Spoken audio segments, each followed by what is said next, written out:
الفاتحة. أعوذ بالله من الشيطان الرجيم. بسم الله الرحمن الرحيم.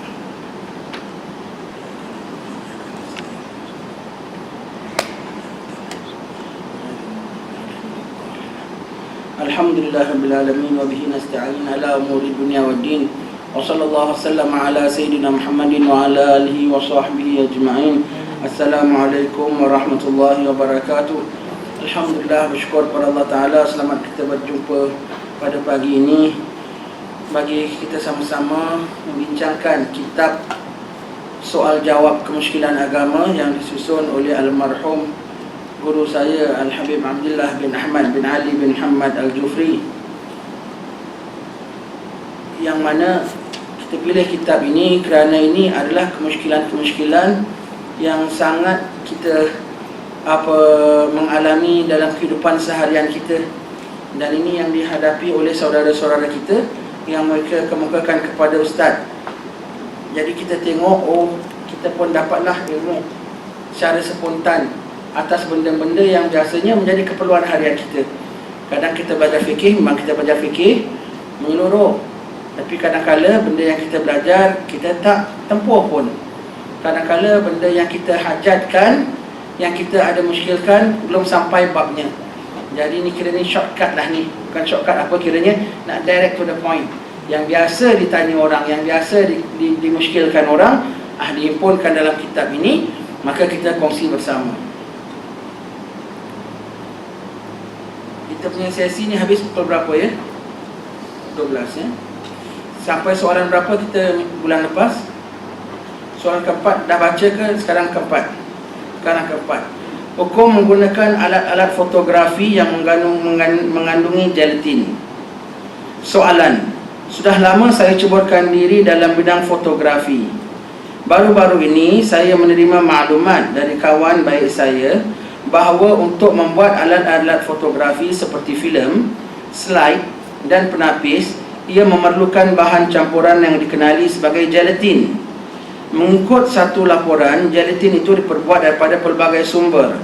Dua daripadanya terdiri daripada kulit, urat dan tulang babi dan lembu.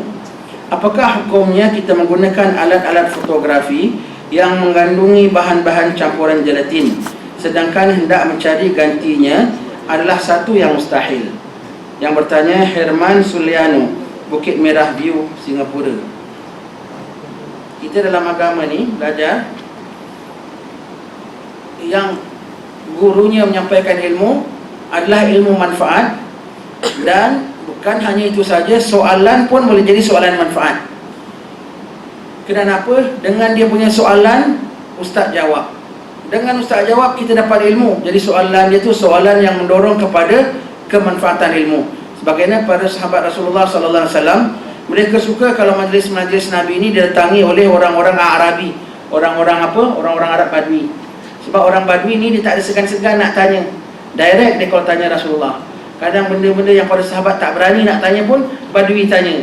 Jadi dengan Badui tanya, dapat ilmu pada sahabat. Sampai sekarang ini kita dapat banyak ilmu daripada soalan-soalan ataupun kerinah-kerinah Wahabi Arabi.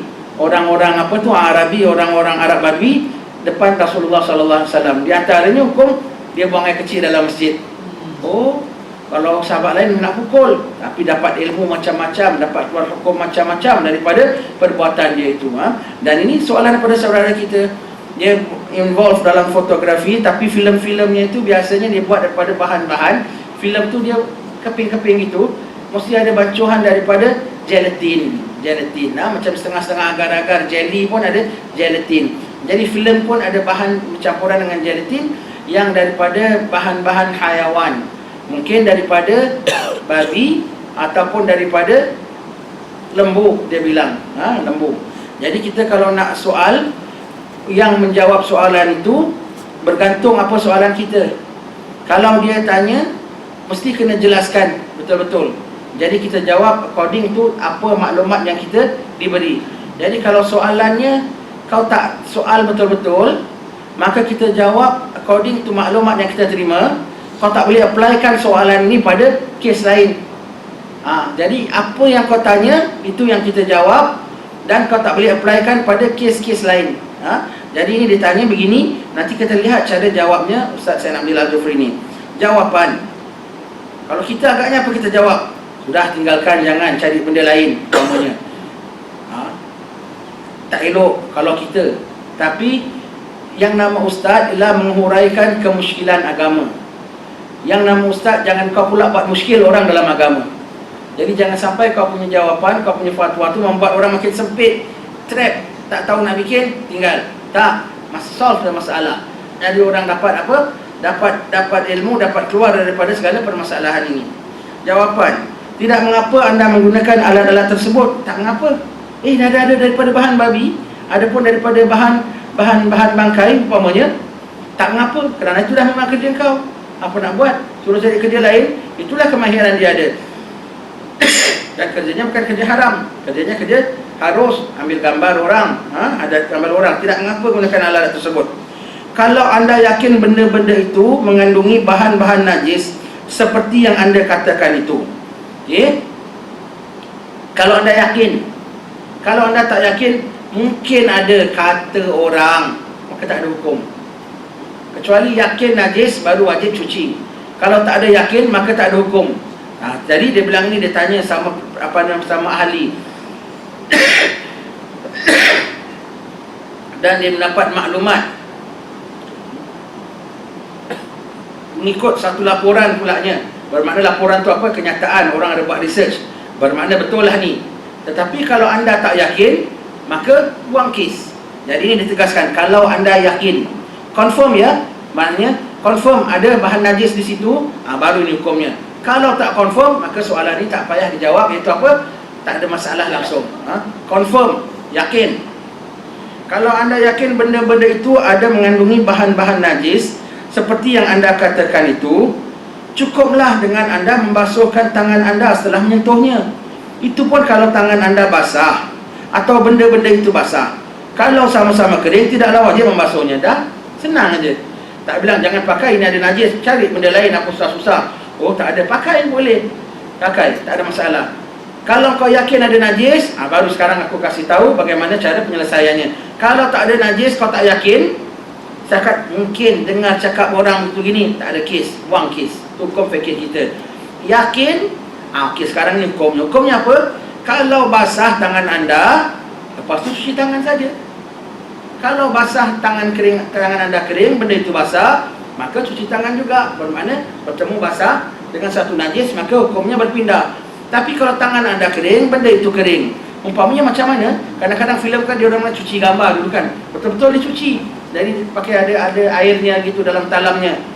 Macam mana tangan dia boleh kering? Tangan dia dalam glove. Dia pakai glove, rubber glove. Dia masuk, sikit tangan dia buka glove tu, tangan dia sikit ada kena basah. Maka tak payah cuci, buang saja glove itu. Kalau tangan anda betul directly terkena benda itu, dia kau cuci gambar itu dalam talam tu, maka sekarang cuci sajalah. Cuci saja, senang. Tak payah sertu kah? Tak payah sertu. Kenapa? Hukum bangkai, hukum daging, hukum tulang, hukum kulit sama. Hukum bulu lain. Hukum bulu lain. Kalau kita tengah jalan jumpa bulu, ini bulu bangkai ke bulu acceptable? Umpamanya bulu burung lah, bulu burung gugur. Ini bulu burung merpati ke bulu burung gagak? Merpati haiwan dimakan, gagak tak dimakan. Kalau kita tak tahu bulu merpati ke bulu gagak, tak boleh hukumkan najis. Tanggungkan kemungkinan bulu merpati, maka anggap suci. Lepas itu kita boleh pakai feather duster. Feather duster tu bulu tau. Bulu apa? Bulu ayam. Ayamnya tu made of daripada mana? Made in China. China sembelih ayam dia ke semua? Itu berapa ribu orang China makan ayam. Bulu dia cabut, bikin feather duster. Kemungkinan bulu itu adalah bulu najis. Tetapi kerana kemungkinan juga dicabut bulu itu ketika ayam itu hidup. Ada kemungkinan tak? Selagi masih ada benefit of doubt, ini hukum fikir, kita tanggungkan kemungkinan bulu itu suci. Jadi kalau kita jumpa bulu, anggap itu bulu suci. Kerana ada kategori-kategori bulu yang suci, maka tanggungkan. Daging, tulang, gelatin termasuk bahan ini, kalau jumpa, matinya nyata, matinya sah. sembelihnya tak nyata, maka hukumnya bangkai. Dan kemudian hukumnya bangkai. Jumpa sekeping daging betul kat tepi rumah kita, kucing bawa ke, anjing bawa, daging apa ni? Warnanya merah jambu. Kau yakin itu babi? Tak yakin itu babi. Boleh anggap tu, mungkin daging lembu lah. Terus masak, potong-potong, masak rendang. Boleh? Tak boleh. Tak boleh. Kalau hukum daging kita tak yakin, maka hukum bangkai. Hukum bangkai. Tapi bangkai mughalladhah ke bangkai mutawassitah? Kena tengok. Kena tengok. Kerana apa? Tak boleh. Bangkainya nyata. Najis, maka najisnya pun nyata. Cuma nak dibawakan dia kepada martabat najis mughalladhah, tak cukup yakin, maka jatuh dia pada najis mutawassitah. Maka orang ini dia bilang bahan-bahan itu ada gelatin yang mungkin daripada babi, mungkin dari lembu, because dia ada mention lembu di situ. Maka kemungkinan lembu. Kalau ada kemungkinan lembu ataupun daripada haiwan saja disebut, maka tak boleh terus dihukumkan. Kalau gitu tanggungkan dia babi. Awak anda sertu, anda punya tangan. Tidak. Kalau tak yakin babi, maka jatuhlah pada najis mutawassitah. Itu kaedah fikir kita. Tak boleh terus kita teruskan hukum yang tinggi. Selagi masih boleh buang hukum, buang hukum. Tak boleh hukum, next yang terlebih ringan, next yang terlebih ringan, sampai kena yang berat, sampai yang paling berat. Tapi semuanya semua dengan apa? Kalau tak yakin berat, maka hukumnya ringan. Jadi najis ini confirm najisnya, sebab bilangan bahan daripada haiwan. Cuma mughalladhahnya confirm ke tidak? Mughalladhahnya tak confirm, maka jatuh pada mutawassitah. Sebab itu tak payah serpu, hanya cuci tangan saja. Sah-sah orang ditanya, dia buat daripada bahan babi ataupun bahan lembu. Nasib baik dia mention lembu. Kalau dia bilang hanya babi saja, maka fatwanya akan keluar. Soalannya jawab, anda kena sertu. Sebab itu kita menjawab hukum. Aku tak tahu tentang filem ini, bukan keahlian aku, tapi kerana aku menjawab bersumberkan, berdasarkan fakta-fakta yang diberikan, maka inilah hukumnya. Jadi kalau nak soal, biar clear. Kalau anda tanya begini, anda kena taruh mungkin babi, mungkin lembu. Jadi ustaz akan jawab hukum accordingly. Kalau dia bilang babi saja, maka hukum akan keluar ikut babi saja. Kalau tak boleh pakai, ini jawapan bagi lembu. Tapi pasal kau ada sebut lembu ataupun babi, bermakna ada kemungkinan lembu di situ, maka hukumnya tidak mesti mughalladhah, jatuh pada mutawassitah. Cuci saja, cuci saja. Mudah hukumnya. Ini cara ulama-ulama jawab kemusykilan, menghuraikan masalah orang. Orang stuck, tak tahu boleh pakai ke tak boleh pakai, najis ke tak boleh najis. Ini hukumnya, terhurai masalah orang. Itu purpose alim ulama. Bukan makin kita tanya dia, makin serabut otak kita. Ustaz, macam mana dia? Oh tak boleh, dia kena tobat, dia punya barang-barang ini semua tak boleh, cari kerja lain, tutup kedai dia. Allah, masalah. Jadi hukum apa, ulama memberi hukum, memberi jawab kemusykilan untuk melepaskan orang, mengeluarkan orang daripada kemusykilannya. Begitu. Saya pernah tanya, alhamdulillah, saya pergi makan satu hari dekat food court. Sekali saya duduk, terduduk atas tulang. Maknanya adalah orang makan apa semua. Food court Singapura tahulah, ada Chinese food, ada Muslim food, semua sama-sama. Jadi kita terduduk atas tulang. Tulang apa ni? Dah aku tak tahu. Tulang babi ke, tulang lembu ke?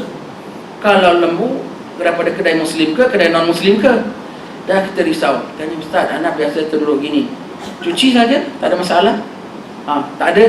Lebih selamat kalau itu sertu. Tak ada. Hukumnya tidak begitu. Hukumnya tak jatuh pada yang berat, maka jatuh pada yang tak boleh kau nak letak dia berat. Tak boleh memberatkan orang. Itu kaedah hukum. Itu kaedah hukum. Makan ubat daripada haiwan mati. Ini kita perlu tahu. Pergi sengsi, boleh tak ada orang nak kasih kita ubat? Saya batuk-batuk bulan lepas. Ada satu sahabat dari Batu Fahad, ustaz makan ubat Cina. Makan, tak masalah. Kalau kenapa? Boleh ke makan ubat Cina? Kalau makan Panadol tu bukan ubat orang putih, kan maknanya ubat daripada non-Muslim, tak ada masalah. Ustaz makan ubat Cina, makan, okey saya bawakan. Jadi tak ada masalah makan daripada ubat Cina. Almarhum Habib Ali bin Jaafar al-Idrus, wali min awliya. Kalau orang sakit jumpa dia, Habib, anak minta tolong, Habib anak sakit, minta apa patut air ke ubat. Anak bukan tukang ubat, dia bilang. Anak bukan tukang ubat. Nanti kalau nak ubat, Anak kemarin pernah kena sakit ini macam. Anak pergi sengsia Cina. Sengsia Cina. Kat parit sekian-sekian, Batu Fahad pandai dia mengubat. Alhamdulillah hilang sakit anak. Allah Ta'ala lorongkan, sembuh pulanya. Habib Ali, dia wali tau. Kita minta dia doa, dia suruh kita jumpa Cina, suruh makan ubat Cina. Subhanallah. Itu akhlak alim ulama. Jadi hukum makan ubat daripada bangkai, daripada haiwan mati. Kita sakit pergi sengsi. Orang bilang kalau pergi sengsi, kau makan, kau tengok daripada barang yang tidak kasih paket, ini kau rebus. Janganlah kau percaya, kau buka nanti ada lipas kering, ada cicak kering. Kadang-kadang begitu tau. Memang setengah-setengah dia punya bahan perubatan mereka begitu. Especially zaman-zaman tahun 70-an belum ada kawalan. Suka-suka dia, bukan suka-suka lah, ikut dia punya prescription dia lah, cara dia gitu. Sekarang dah ada kawalan, perubatan semua gitu. Tak boleh bahan-bahan yang tak dibenarkan, bahan-bahan yang ada membahayakan pengguna, maka tak diizinkan walau sengsi sekalipun. Ada piawaian dia. Ada piawaian dia. Di negeri dia sana dia nak bikin apa dia punya suka. Tapi negeri kita ada piawaian dia, tak boleh sembarang dia masuk. Jadi ni orang tanya, soalan, bolehkah orang-orang Islam memakan ubat-ubat yang dibuat atau disediakan dengan menggunakan binatang-binatang yang telah mati, seperti tengok apa orang yang tulis, belalang, cacing dan sebagainya. Dia sebut belalang. Kau kena sebut betul-betul. Tak boleh taruh apa hukumnya. Kau kena sebut apa yang kau musyirkan, benda itu kau taruh di sini.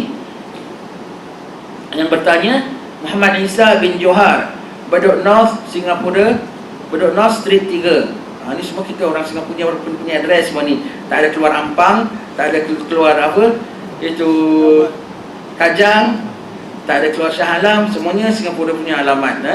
Subhanallah.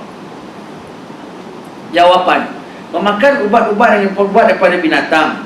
Okey, binatang ya. Jika binatang itu halal, seperti belalang, adalah harus, tak masalah. Belalang memang suci. Belalang dikeringkan kemudian rebus minum airnya, harus. Belalang itu kalau nak makan pun boleh. Belalang tak ada masalah. Okey. Ini kerana belalang itu adalah halal dimakan dan tidak perlu disembelih belalang. Tetapi jika binatang halal yang lainnya, umpamanya ayam, perlulah disembelih terdahulu. Kita makan apa tu? Brands essence of chicken. Kau kena pastikan yang ayam tu ayam sembelih. Kalau yang ayam tak sembelih, tak boleh. Tak boleh makan. Orang-orang Cina kadang dia bikin ubat daripada ayam selasih.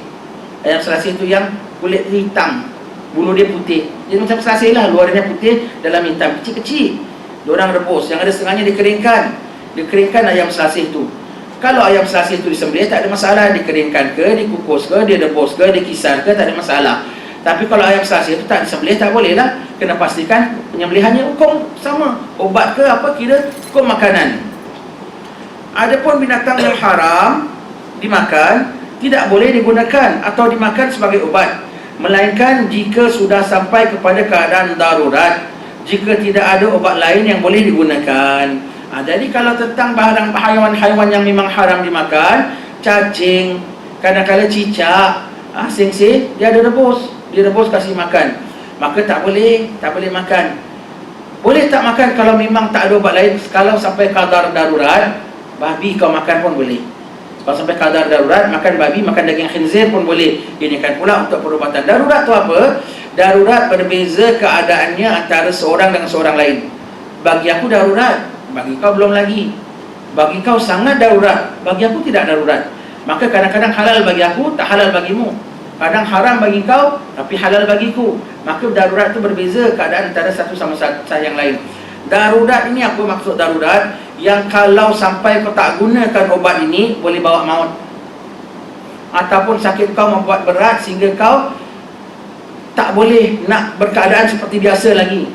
Tak boleh jalan, ataupun boleh buta, boleh payah badan kita. Itu nama darurat. Iaitu apa? Kau akan menghadapi keadaan yang tak tertanggung, maksimumnya mati.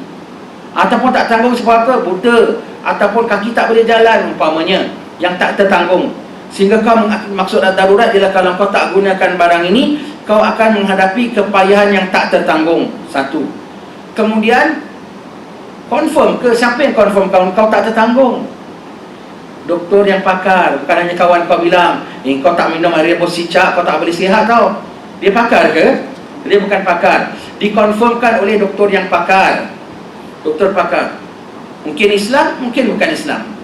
Kalau mungkin bukan Islam pun, tetapi dia punya nasihat betul according to rawatan perubatan, tak masalah, kita gunakan pendapat dia, kemudian kita tanya fatwa. Kalau doktor Islam pun tak semuanya tahu hukum. Jadi tengok saja betul ke tidak. Ambil pendapat few doctors, tanya second opinion. Memang kalau kita tak gunakan ini ubat, dia boleh mudarat. Satu, akan menanggung kepayahan yang tak tertanggung. Kedua, disahkan oleh doktor-doktor yang memang ada keahliannya. Kemudian yang ketiga, tidak ada pilihan lain. Tidak ada pilihan lain, kecuali itulah sahaja buat masa ini. Maka anda makan kadar perlunya. Tak boleh sesuka-suka hati untuk standby, tak boleh.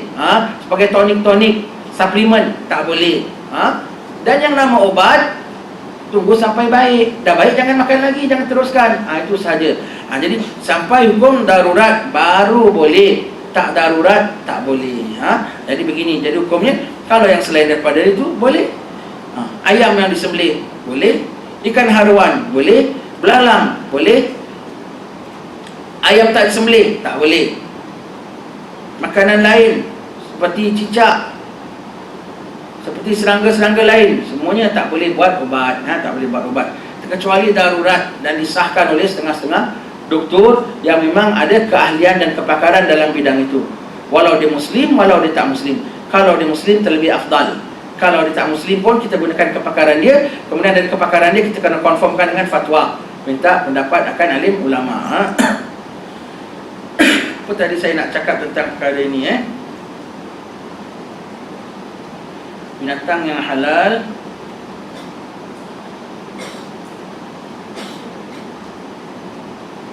Tak apa, tak teringat. Tadi dah cakap nak teringat. Kemudian dah terlupa. Nanti kita boleh bincang kalau teringat balik.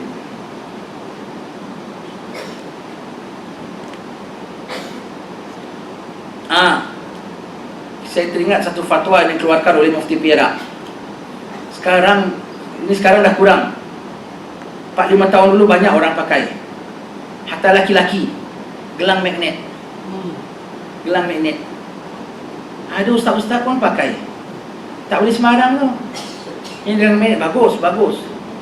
Saya terdengar dari dalam radio, saya dengar Mufti Perak Ustaz Harusani kasih fatwa. Saya bilang bertanggungjawab Mufti ini. Bagus, dia punya fatwa, dia suka kita dengar. Iaitu apa? Orang tanya hukum pakai gelang magnet. Maka dia bilang perempuan tak ada masalah. Laki-laki pakai gelang hukumnya haram. Laki-laki perhiasan maksimum bagi laki-laki, barang kemas maksimum cincin perak sahaja. Cincin sunnah, bahannya perak maksimum. Dapat sunnahnya. Kalau kau pakai stainless steel ke apa semuanya tu lain hukum, perak. Gold tak boleh. Tu saja. Pen kira peralatan. Button kira peralatan. Kira pakaian, bukan perhiasan. Bukan perhiasan. Maka cincin perak saja. Selain daripada itu, laki-laki tak boleh pakai kalung, tak boleh, gelang tak boleh, kerongsang tak boleh. Sekarang dah ada tau laki-laki pakai kerongsang. Sembahyang hari raya pakai kerongsang dia. Ini sekarang dah tak tentu, bukan. Masa Ustaz Abdillah cakap hukum ini, laki-laki belum ada pakai kerongsang. Dia bilang yang cuma kita belum nampak laki-laki pakai gelang curai dengan kerongsang saja. Sekarang dah ada mak rock, dia pun pakai gelang curai juga. Gelang curai halus-halus daripada stainless steel. Kau pun dah pakai gelang curai. Zaman Ustaz Abdillah ajar hukum ini belum ada laki-laki pakai gelang curai, belum pakai kerongsang. Yang kita belum nampak dia belum pakai gelang curai dengan kerongsang saja. Tapi sekarang dah ada, itu pun dah ada juga. Baik. Jadi pakai gelang hukumnya haram. Hukumnya haram bagi laki-laki. Laki-laki boleh pakai kalung. Kalung saja boleh pakai. Kalung apa? Bukan untuk perhiasan, tasbih. Tasbih sangkut di leher itu harus. Itu dan menjadi pakaian orang-orang alim ulama, kita ikut contoh begitu. Jadi laki-laki boleh pakai sebagai kalung hanya tasbih saja. Tasbih untuk apa? Untuk sangkut di leher. Nak taruh di poket kadang besar, sangkut-sangkut dengan kunci. Jadi sangkut dekat leher, tak ada benda lain sangkut, itu saja. Jadi kau pakai lanyard, ada nama kau, taruh apa semua tu ada hukum tu semua ceritanya. Orang sekarang kan pakai name tag dia, ada pakai sangkut lanyard. Pergi haji ada pakai gelang nama rencana tu semua, tak bid'ah pula. Semuanya tu ada hukumnya, ada bicaranya. Ini sekarang pakai gelang magnet. Maka Mufti Perak Ustaz Harusani keluarkan fatwanya. Dia bilang harus laki-laki pakai gelang itu dengan syarat, 6 syarat. Kita cuba ingat satu persatu ya. Syarat memang dia sakit yang tak tertanggung. Setakat sengal-sengal sikit saja tak ada kisah. Tak tertanggung tu apa? Sampai tak boleh angkat barang, tak boleh bergerak tangannya. Kalau setakat sengal-sengal sedikit saja, tak ada apa-apalah, tak ada masalah. Satu, sakit yang tak tertanggung. Kedua, dah dikonfirmkan oleh doktor pakar. Ketiga, memang tak ada bahan lain untuk mengobat. Kau urut boleh hilang sengal kau? Boleh, urutlah. Kau makan jamu, boleh hilang? Hilanglah, jangan tak perlu pakai gelang ini. Ada alternatif lain tak? Ada, kena pakai alternatif lain. Sebab ini haram asalnya. Sekarang nak jadi harus, kena ada sebabnya lah, tak ada suka hati kau. Jadi harus kalau apa? Sakit yang tak tertanggung. Kedua, disahkan oleh doktor pakar. Ketiga, apa kita bilang tadi? Tak dengar. Tak ada pilihan lain. Tak ada pilihan lain. Tak ada pilihan lain. Yang keempat, bermakna tak ada pilihan lain, benda tu berkesan lah. Berkesan, tak ada pilihan lain. Yang keempat, desainnya mesti desain laki-laki. Tak boleh bentuk kuntung-kuntung bunga. Pakai gelang magnet bentuk bunga-bunga macam perempuan pula. Tak boleh. Kemudian yang kelima, pakainya itu sementara. Sebab yang nak ubat sementara. Dah baik pun pakai untuk berjalan sana sini semuanya itu. Semua tak boleh. Semua tak boleh. Dan yang lagi, yang keenam saya tak ingat apa hukumnya. Tapi itu di antara fatwanya, 6 sama sekali. Kita dapat sebutkan 5 di sini. Sakit tak tertanggung, doktor pakar sudah sahkan, tak ada pilihan lain. Kemudian coraknya corak laki-laki, bukan corak bracelet perempuan, corak laki-laki. Dan pakainya ketika sakit. Dah sembuh buka, dah sembuh buka. Begitu. Ada yang lagi satu, yang keenam tak teringat. Tapi begitu sekali fatwanya mengeluarkan. Tak main boleh pakai, boleh pakai. Semua cermat tu menjawab fatwanya. Jadi kita tengokkan hukum ini, teringat akan hukum itu. Kemudian soalan berikutnya, soalan ke-6. Soalan, apakah hukum memakan daging babi dengan tidak sengaja? Dan apakah yang harus dilakukan untuk membersihkannya? Tak tahu, pergi Bali, nampak orang jual sate, pakai songkok. Pak, ini satu batang berapa? Oh, ini 3.000. Indonesia lah. Oh, minta 10 batang ya. Dah makan sekali. Kau tengok notis dia, sate celeng. Kau tak faham bahasa kan? Celeng apa ya Pak? Celeng itu babi. Oh Allah, rupanya kau Hindu rupanya. Pergi Bali selalu tekan lagi tu. Dah makan, dosa tak kau? Apa nak buat? Muntahkan ke? Ataupun minum air tanah ke? Ataupun bagaimana? Okay. Ini dia tanya daging babi, maka jawapannya daging babi. Kalau kau tanya apa hukum makan ajinomoto yang ada dibuat daripada bahan campur tulang babi, maka hukumnya lain. Tulang babi lain hukum, daging babi lain hukum. Tulang babi ada khilaf ulama', daging babi tak ada khilaf ulama'. Jadi sebab dia tanya daging babi, maka Ustaz Abdillah jawab daging babi specifically, tak sebut tulang babi. Maka dia tanya tulang daging babi. Daripada yang bertanya menanti Sin Ghafura, jawapan, termakan daging babi dengan tidak sengaja tidaklah berdosa. Tak sengaja tak berdosa. Tak berdosa.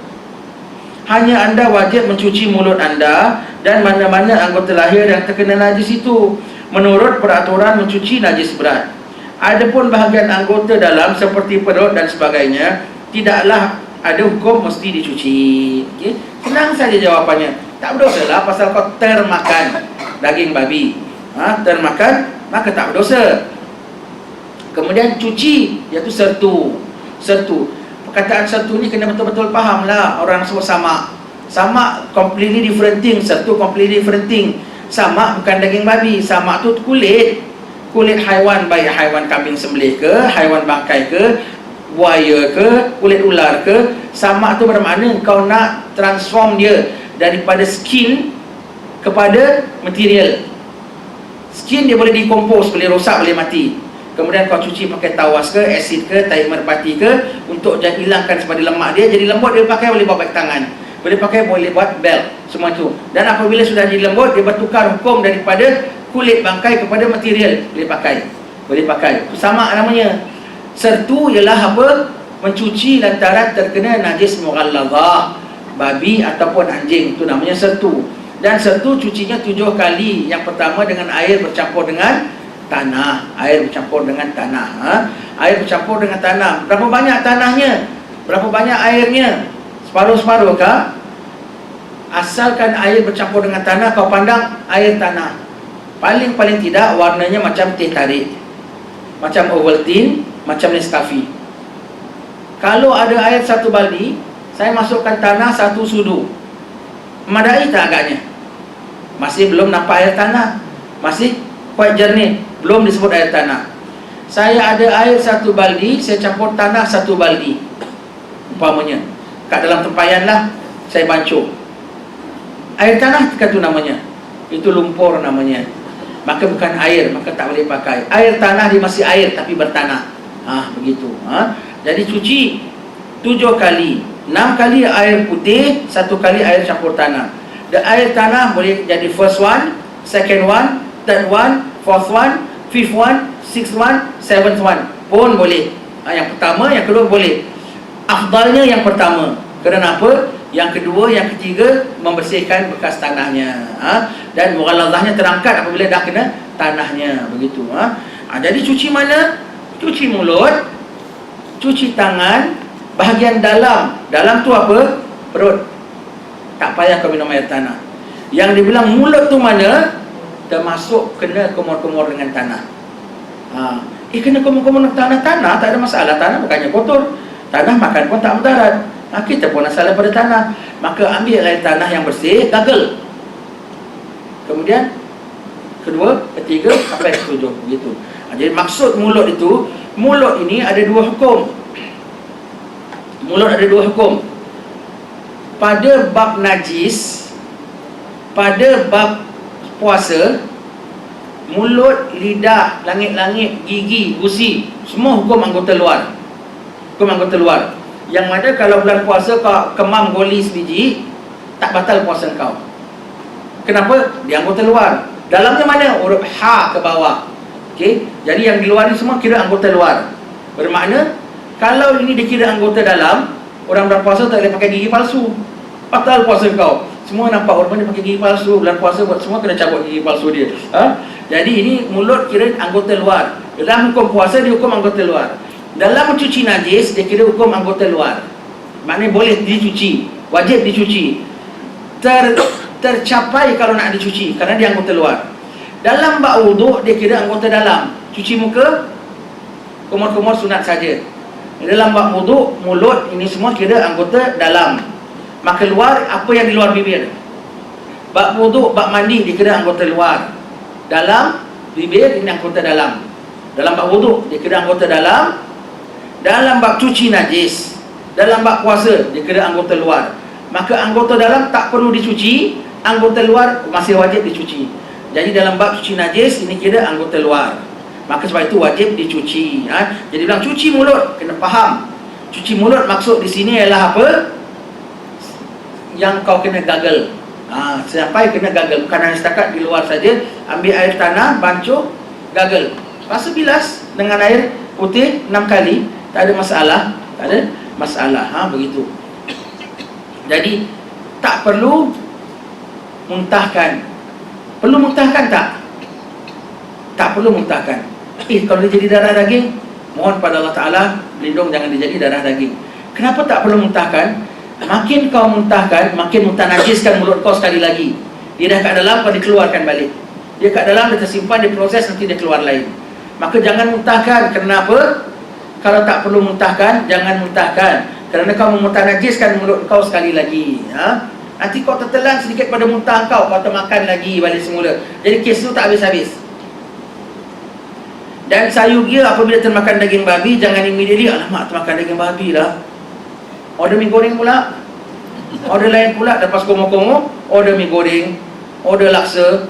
Jadi masuk dalam perut, laksa kau jadi laksa muntah najis, mie goreng campur. Jadi makin mengembang. Tunggu dulu. Dah takut makan sate babi lah. Korang makanlah apa yang patut. Korang makanlah apa yang patut. Aku rest dulu. Agak-agak dia dah cerna, dia masuk perut besar. dah tak sampai lagi, baru kau nak makan lain, kau makan lain. Itu dia punya hukum. Tapi sebetulnya kau nak makan lain pun hukumnya tak menjadi salah, sebab dia masuk dalam pun memang jadi najis juga macam mana pun.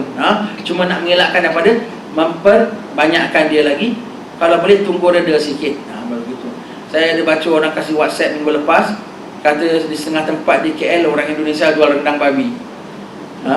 Ada kita baca orang bilang setengah tempat di KL, di restoran-restoran Cina ke apa, tapi yang masak orang Indonesia, dia masak banyak-banyak, disupply pada kedai-kedai untuk apa semua.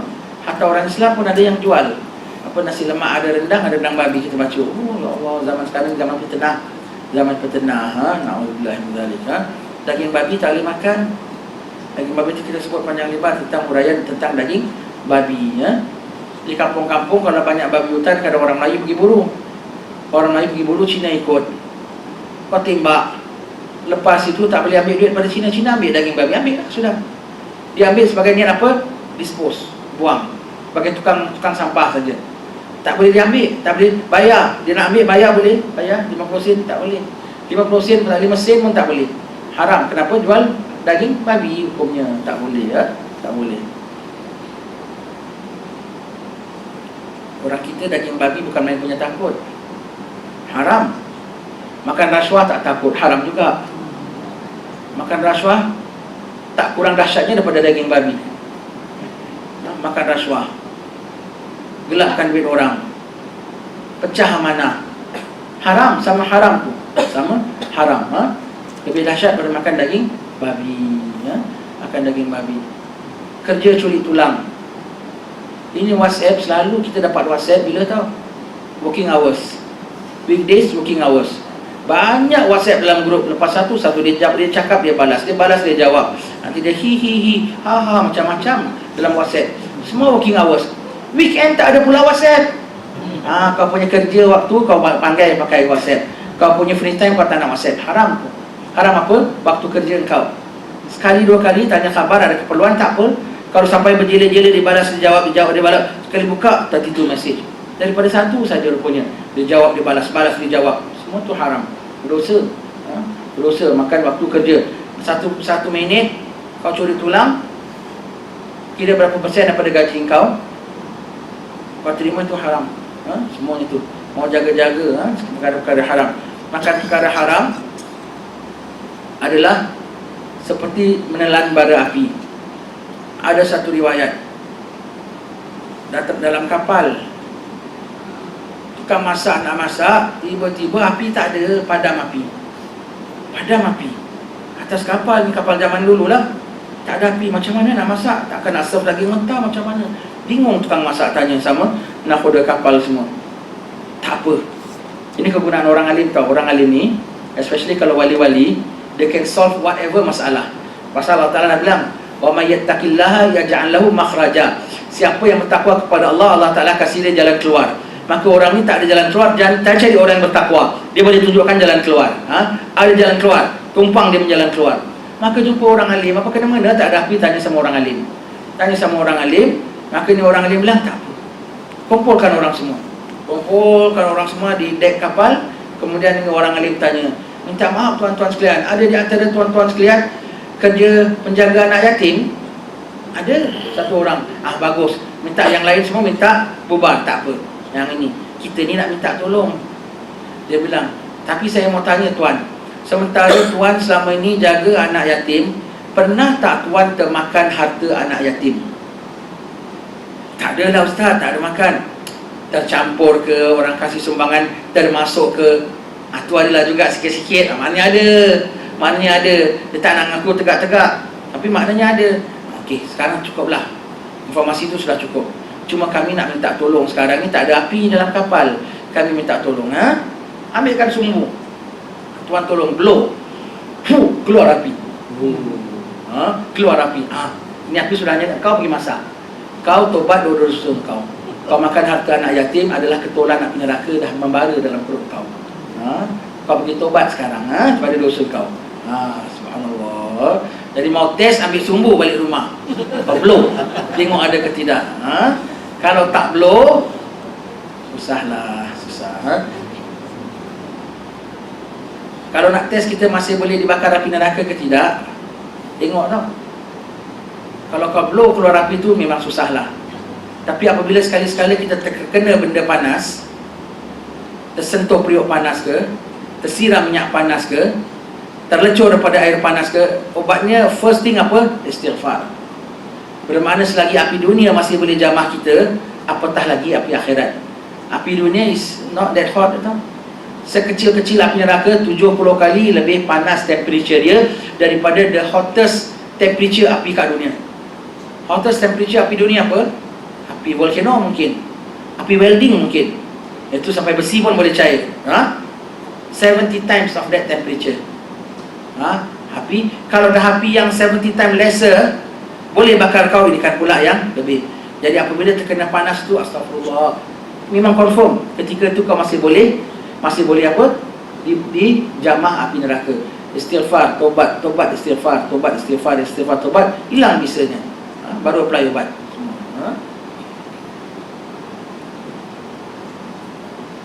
Kemudian ubat yang mengandungi bahan haram.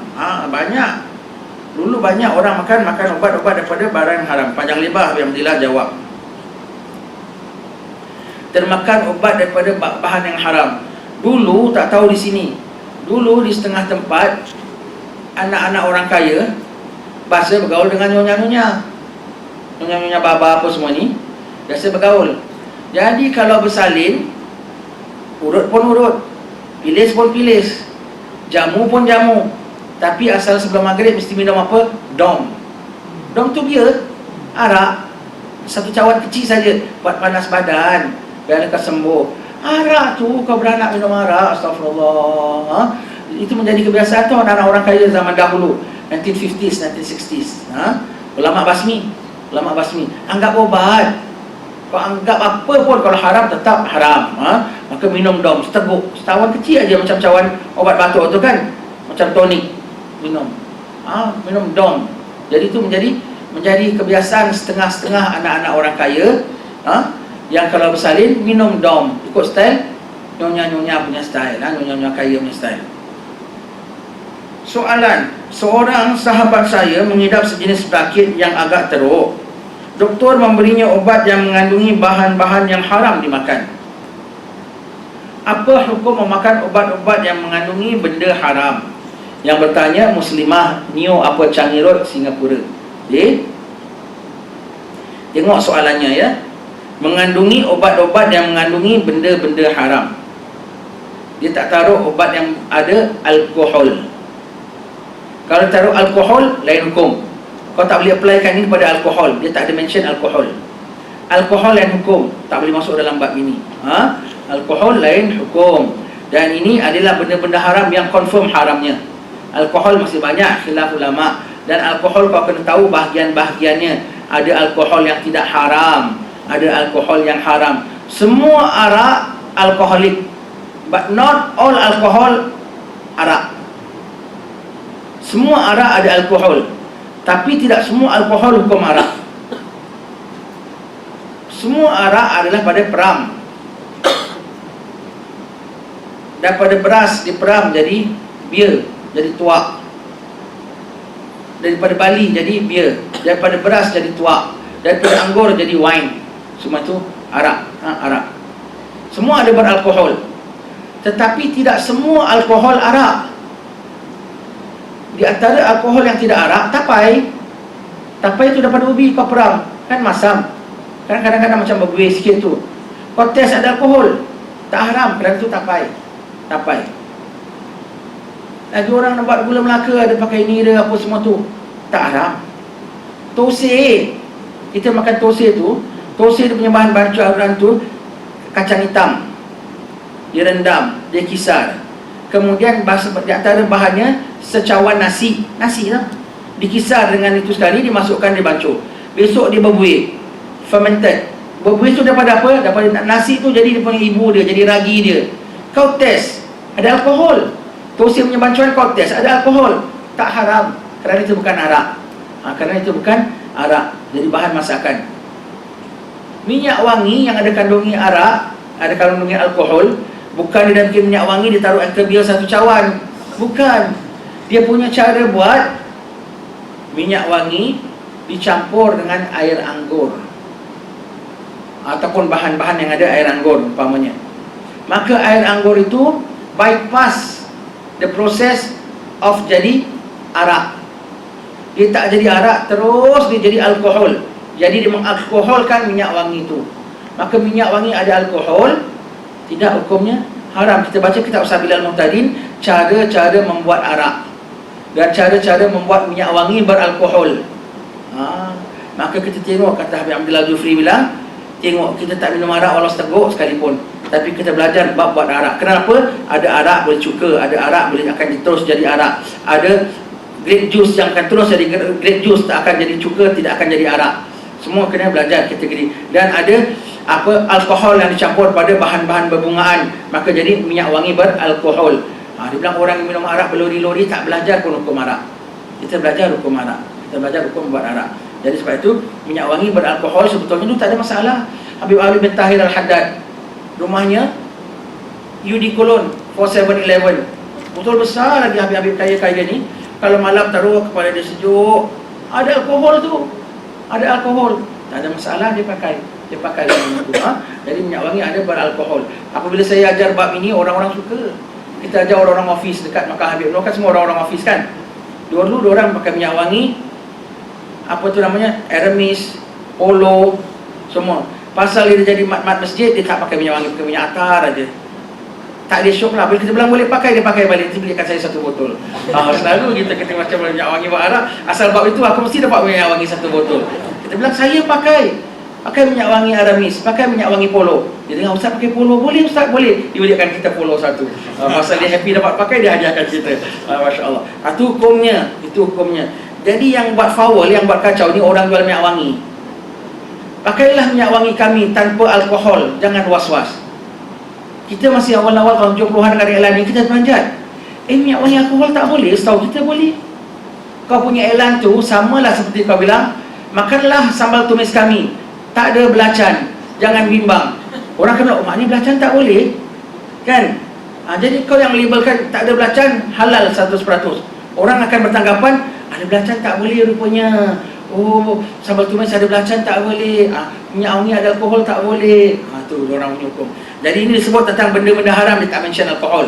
Sebab alkohol ada kategori lain. Alkohol ada kategori lain. Kalau kata alkohol jenis apa? Baru jadi arak ke tidak. Ini taruh benda-benda haram, confirm benda-benda haram. Maka jawapan ini ialah yang berikutnya. Panjang jawapannya. Sampai 4 tafsirnya. Yang pertama, berubat dengan arak semata-mata tanpa sebarang campuran adalah haram hukumnya. Arak macam kita bilang orang minum dom itu tadi, hukumnya haram, tak boleh. Walau satu sudu, walau satu camca sekalipun, arak semata-mata kau makan tak boleh, haram. Tanpa sebarang campuran adalah haram hukumnya. Kerana Nabi Muhammad SAW telah menegaskan bahawa arak itu bukannya penawar tetapi adalah racun. Sabda Nabi SAW, Inna Allah Ta'ala lam yaj'al shifaakum fima harrama alaikum. Sesungguhnya Allah Ta'ala tidak meletakkan penawar bagi kamu dalam perkara yang diharamkannya atas kamu. Tak ada penawar, tak boleh jadi obat. Tak boleh jadi obat. Minum arak semata-mata tak boleh. Tak boleh jadi obat, tak boleh jadi minuman sekalipun. Saya kelaparan tengah padang pasir, tak ada apa nak makan, ada daging babi, boleh makan? Boleh. Boleh, daging babi boleh makan. Saya kelaparan, kehausan tengah padang pasir, dalam sedang berkelana, tiba-tiba nampak satu botol Anchor beer, boleh minum? Tak boleh minum. Apa pasal daging babi boleh makan? Daging babi boleh menyambung nyawa, jadi makanan, boleh hidup. Apa pasal arak tak boleh minum? Arak tak boleh ada zat penghilang dahaga. Menambah dahaga ada lagi. Memanaskan badan kau, menambah dahaga ada lagi. Jadi kau punya sebab minum, pasal nak menyambung nyawa, you need liquid, you need air. Tetapi arak tidak ada zat mampu untuk to quench the thirst ataupun to fill up the body punya dehydration. Maka minum arak boleh mencepatkan mati lagi. Subhanallah. Jadi orang tak tahu hukum, dia nampak padang pasir, kebir dia minum, dia cepat mati. Yang tahu hukum dia tak minum, insya-Allah lebih lambat mati. Begitu. Jadi arak tak boleh diminum semata-mata, walau dalam padang pasir sekalipun, walau tengah padang pasir sekalipun. Arak hanya boleh minum semata-mata bila not as drink but as liquid. Kau tengah makan kat food center ke dekat restoran, tercekik fishball, tak ada apa, Cina tengah datang bawa arak, kau capai kau togok. Allah, bernafas balik. Jadi kau minum arak tu bukan kerana minuman, kerana liquid tu flush, to flush down the benda yang tersangkut. Itu saja boleh minum arak. Itu saja belum boleh minum arak. Lepas tu cuci mulut lah, bilas semua tu. Jadi itu saja boleh minum arak. Es obat, no. 100% arak, no. Es minuman ketika kau kekeringan padang pasir, no. Tapi untuk apa? Untuk es liquid to flush down benda tersangkut kat tekak, umpamanya, begitu. Kedua, berubat dengan sesuatu yang dicampurkan dengan arak itu adalah harus jika tidak ada ubat lain yang boleh digunakan, atau ubat-ubat lain itu tidak berkesan atau kurang kesannya. Ini yang kita bilang ubat-ubat campur dengan alkohol. Ubat dicampur dengan alkohol. Jadi alkohol yang ada memang alkohol boleh, yang ada alkohol tak boleh. Tetapi ulama tanggungkan biasa alkohol yang dicampurkan tentang ubat-ubat minuman ini adalah alkohol yang daripada jenis minuman, maka masuk dalam kategori arak. Tapi hukumnya harus tak? Harus. Kalau tak ada ubat lain. Kalau tak ada ubat lain, maka hukumnya harus. Tak ada ubat lain tu macam mana? Sakit tak tertanggung, dikonfirmkan oleh doktor, dan kau minum kadar perlu, dan dah habis lekas-lekas kau apa? Tinggalkan. Begitu. Macam hukum gelang tu tadi kita bilang. Hukum begitu. Ketiga, berubat dengan sesuatu yang najis lain daripada arak dan benda-benda yang diharamkan, umpamanya babi, maka hukumnya adalah harus. Arak lain hukum, daging-daging, benda-benda yang haram lain hukumnya harus. Kalau berubat, arak semata-mata tak boleh, babi semata-mata boleh. Subhanallah, aku lagi geli nak makan babi daripada minum arak. Sebab hukum bukan kita yang set, hukum daripada Allah Ta'ala, hukum dari apa yang diajarkan oleh Rasulullah. Maka apa yang diajarkan oleh Rasulullah kau junjung, bukan you to decide yes or no, you like or you don't like. Ini hukum, hukum daripada Allah Ta'ala dan disampaikan oleh Rasulnya. Dan Nabi sendiri pernah membenarkan segolongan orang yang mengadu sakit untuk meminum kencing unta. Dari pada mazhab Maliki, kencing unta tak najis. Dalam mazhab kita Syafi'i, kencing unta najis. Tapi kenapa Nabi suruh orang minum kencing unta? Kerana darurat, dan minumnya pun tak banyak, dan tak ada penyakit obat lain kecuali minum kencing unta itu. Ada beberapa grup orang datang dari luar negeri, datang jumpa Rasulullah sakit. Rasulullah, kau pergi kandang unta zakat, kau minum air kencing unta. Dia duduk di sana, dia minum, baik, sembuh. Dia sembuh, dia kenapa dia rompak unta tu semua, kemudian dia lari. Itu hukum lain. Dia rompak hukum lain. Hukum berubat dengan kencing unta hukum lain. Jadi Nabi pernah suruh minum kencing unta. Tak ada apa sangat, kecuali kau makan daging dendeng babi, umpamanya lah. Itu lain hukum, bukan hukumnya harus. Keempat, keadaan darurat, dalam mana nyawa seorang itu bergantung kepada sesuatu jenis ubat berdasarkan keterangan dan nasihat tabib yang berpengalaman dan dipercayai. Haruslah seorang itu berubat dengan apa sahaja jenis ubat demi menyambung nyawanya selagi tidak ada pilihan lain. Darurat lain cerita. Di atas darurat tadi apa? Fishball tercekik.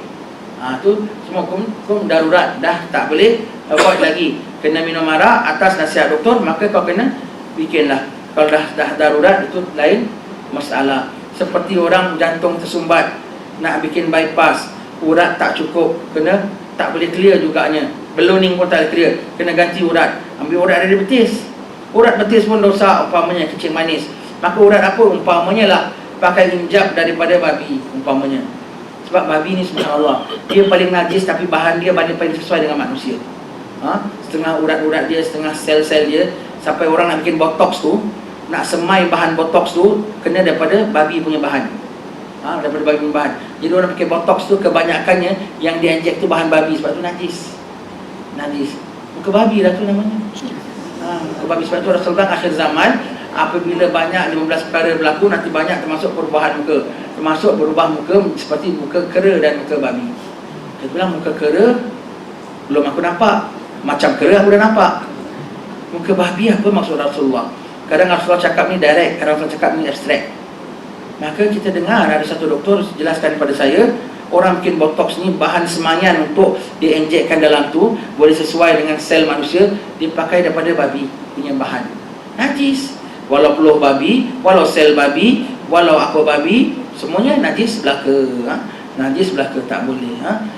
Jadi diinjek. Orang kalau taruh plastik, orang dia muka plastik. Kalau taruh bahan babi, jadi muka babi. Begitu. Tak ada mana cantiknya kalau muka babi. Tak boleh pakai botox tu semua tu. Tak boleh semua itu. Pastikan bahan suci. Dia bilang kalau taruh bahan semayan yang another one boleh lembu. Tapi lembu punya cannot get the exact dimension yang kau nak. Besar sekian, kembang sekian, masuk sini jadi tembang. Semua tu tak boleh dapat exact one. Sengit sikit umpamanya lah. Kita pun kurang meneliti, tapi itu menurut laporannya. Pakai babi punya can get perfect apa yang kau nak. Subhanallah. Makin benda tu najis, makin itulah dugaannya. Pasal dia nak cantik punya pasal, babi pun babi lah dia pasang. Tak boleh. Jadi kalau darurat boleh makan begini. Tak ada pilihan lain. Jadi keadaan sahabat saudara itu tertakluk pada salah satu daripada bahagian-bahagian yang telah diterangkan tadi. Jadi yang kawan-kawan ada masalah ni semua, tengok dia makan hukum apa. Arak semata kah? Campur daging haiwan kah? Seperti ini ialah apa tahu? Orang Melayu punya perubatan kadang-kadang pun ada merepek juga. Telan empedu. Empedu tu najis, tak boleh makan. Pahit. Empedu tu jelas najis. Kira isi perut ayam semua itu. Telan empedu punya pahit. Ya Allah, najis. Tak boleh makan. Tapi tak ada ubat lain kecuali makan empedu. Kalau memang tak ada ubat lain, yang kasih tahu siapa? Pakar. Makan empedu, telan empedu umpamanya. Setengah daripada perubatan Melayu apa tahu? Zaman-zaman dulu lah, kita kalau baca kitab-kitab sejarah, kalau nak ubatkan mata yang buta, disapu dan diminum susu harimau bunting tua. Susu harimau dah lah susah nak cari. Bunting tua, bunting sulung, bukan bunting tua, bunting sulung. Mana kau tahu harimau itu dia anak dia sulung ke? Bermakna kau kena jaga harimau tu dari kecil. Kau kena tengok umur setahun, 2 tahun dah boleh biak. Ini first time dia bunting. Dia bunting sulung, kau ambil susu dia, bikin obat minum sikit, hilang buta. Zaman dulu punya cara perubatan. Tak boleh. Tak boleh. Susu harimau hukum susu kucing. Haiwan tak dimakan, susunya pun najis. Tak boleh. Tak ada ubat lain darurat. Apa nak buat? Arak tak boleh. Susu harimau, bunting sulung ke, bunting tak sulung ke, kalau memang tak ada ubat lain dan memang disahkan oleh bomo, tak pakai. Sahkan oleh doktor pakai yang buat kajian, doktor pakar. Susu harimau, bunting sulung. Orang Melayu buat obat. Lagi apa orang Melayu makan? Di antaranya apa lagi? Burung tiung. Burung tiung berdada kuning. Oh, susah nak cari, katanya ada di Pulau Bangka saja. Burung tiung bulu kuning, berdada kuning. Burung tiung haiwan haram dimakan. Tak ada ubat lain kecuali kau makan burung tiung boleh betul. Profesor mana universiti pun dah mengesahkan. Carilah, makan, tak ada apa. Kalau selagi ada tak boleh. Setengah-setengah ubat-ubat Melayu pun ada yang bukan semuanya itu. Maka tak boleh makan empedu, makan burung tiung, susu harimau, semuanya tu tak boleh. Kecuali dalam darurat. Kemudian yang berikutnya ni panjang ceritanya. Tak apa, kita boleh ceritakan insya-Allah. Hukum pelihara anjing. Soalan, orang Islam setempat, terutamanya masyarakat Melayu, nampaknya begitu takut dengan anjing. Sejak kecil saya diberitahu bahawa orang Islam tidak dibenarkan memelihara anjing di rumah. Adakah ini benar? Sekarang orang ngada-ngada, I want to touch dog. Tak boleh. Setakat kau jangan pukul dia sudah. Kau jangan tendang dia sudah. Nak touch dia, nak dokong dia. Babi pun ada gambar budak-budak Melayu pakai tudung-tudung dokong babi semua. Haram kau melumurkan diri kau dengan najis. Haram hukumnya. Haram hukumnya. Kita kan kena sayangi haiwan. Babi tak boleh sayang. Babi kena sunat dibunuh. Nanti Sayyidina Isa akan datang, akan bunuh segala babi. Anjing harus ada hukumnya. Tetapi bukan untuk kau dokong, bukan untuk pelihara kat rumah pun. Jauh daripada kita tapi boleh pelihara. Jauh daripada kita tapi tak mesti kau lempar kayu. Sebab orang kalau budak-budak kalau bikin ayat tak ada lain. Beri contoh ayat. Ahmad memukul anjing, Ahmad menendang anjing. Asyik anjing kena pukul, kena tendang aja. Itu dalam konsep orang Melayu. Sebab itu ni orang tanya betul lah. Jadi anjing tak boleh tentang anjing kau pukul, anjing aja kau tendang. Anjing ada hukumnya dalam syariat kita. Babi tak ada cerita, babi hukum bunuh. Memang benar, Islam tidak membenarkan orang Islam memelihara anjing di rumah, kecuali anjing penjaga ternakan di kandang ataupun di padang, ataupun anjing buruan yang diletakkan di luar rumah. Ini boleh. Orang Islam boleh pelihara anjing, dalam rumah tak boleh. Di luar rumah boleh. Anjing guard dog dalam kandang, ataupun di pekarangan, di padang, ataupun anjing gembala boleh, ataupun anjing buruan boleh. Kerana kalau anjing piara dalam rumah, malaikat tak masuk. Anjing piara dalam rumah ada hukumnya tersendiri. Pernah Sayyidina Husin masih kecil, berapa hari malaikat Jibril tak masuk rumah Rasulullah. Tak tahu kenapa. Tiba-tiba Sayyidina Jibril datang. Sayyidina Jibril bilang, aku tak masuk rumah kau yang Muhammad kerana selama berapa hari ada anak anjing bawa katil. Sayyidina Husin masih kecil, dia jumpa anak anjing disimpan buat pet. So bawa katil. Tak tahu, Rasulullah tak tahu disimpan anak anjing tu pun diam, tak ada bunyi-bunyi. Jibril tak masuk. Tak masuk. Piara anjing dalam rumah, Jibril tak masuk. Piara anjing dalam rumah, kau kena cukai pahala satu hari satu kirat. Satu kirat sebesar Jabal Uhud. Kau ada buat pahala besar Jabal Uhud setiap hari. Semangkuk pun tak tahu pahala kita hasil ke tak hasil. Ini kan pula sebesar Jabal Uhud. Mengada-ngada yang ada orang kita piara anjing dekat rumah. Tak boleh, tak boleh. Mazhab Maliki lain story. Mazhab kita tak boleh. Anjing dalam rumah tak boleh pelihara. Tak boleh pelihara.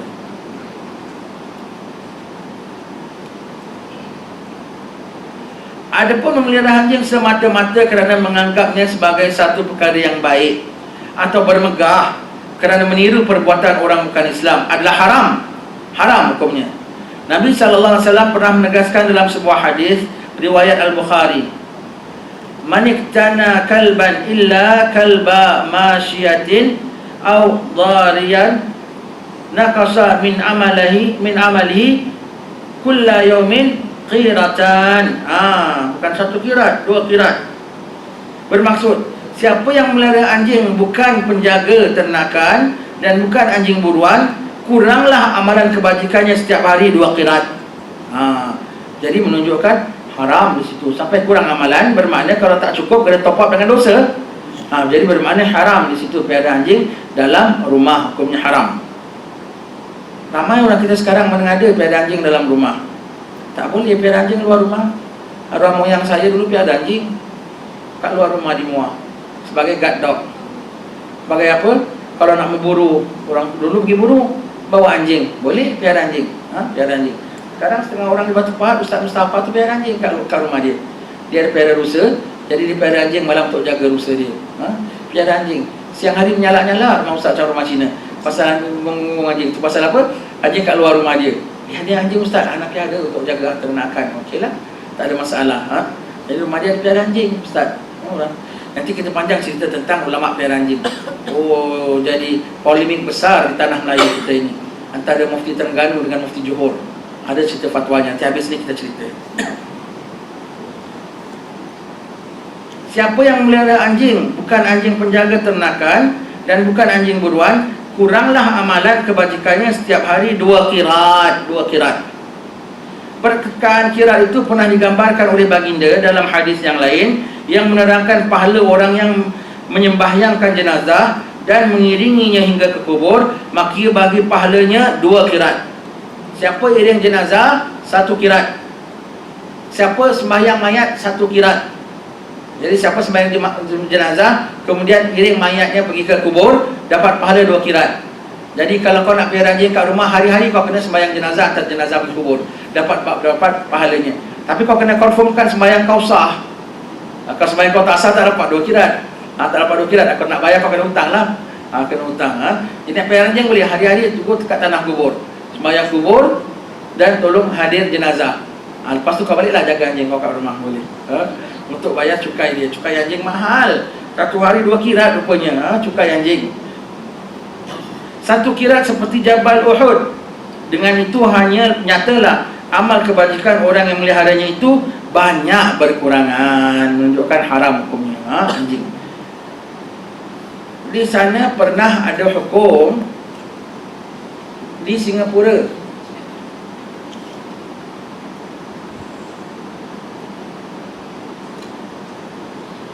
Tahun-tahun 40-an. Ketika itu kadinya, Kadi Besar Tuan Haji Abbas, Kadi Besar Singapura.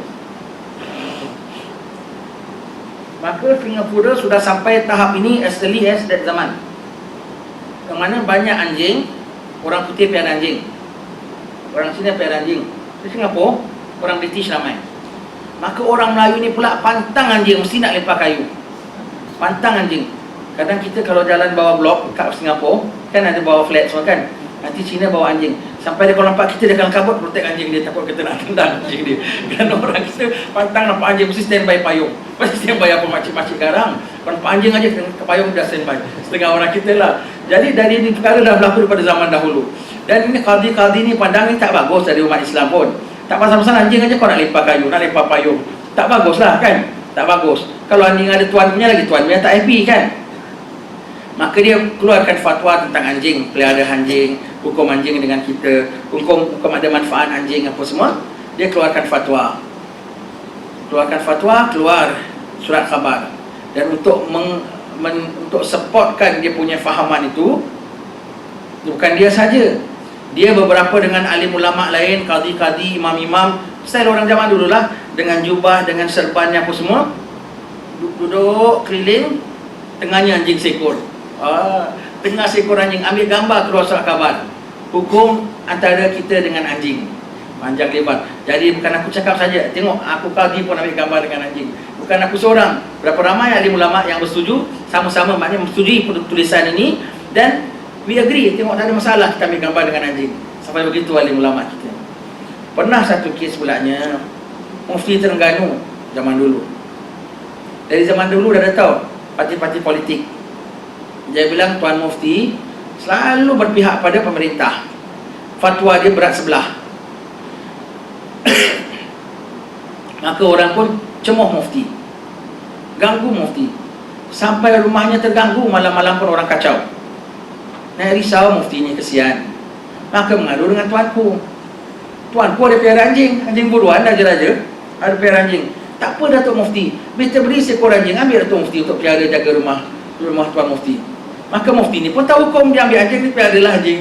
Orang dah Mufti pelihara anjing, ya Allah, dah lah dia fatwa, dia berat pada pihak pemerintah. Dia pelihara anjing, Mufti pelihara anjing, orang Melayu lagi. Oh, di Terengganu kecoh Mufti pelihara anjing, Mufti pelihara anjing.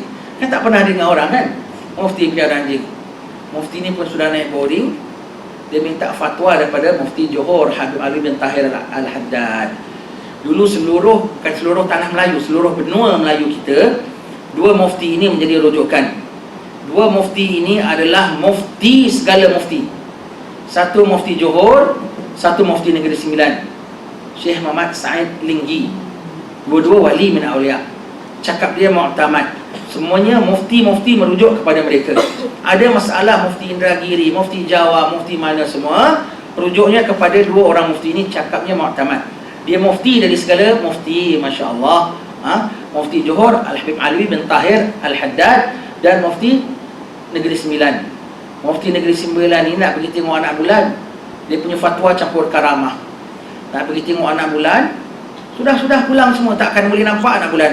Pasal nak pergi anak bulan, nampak di bawah bukit laki-laki perempuan tengah dating.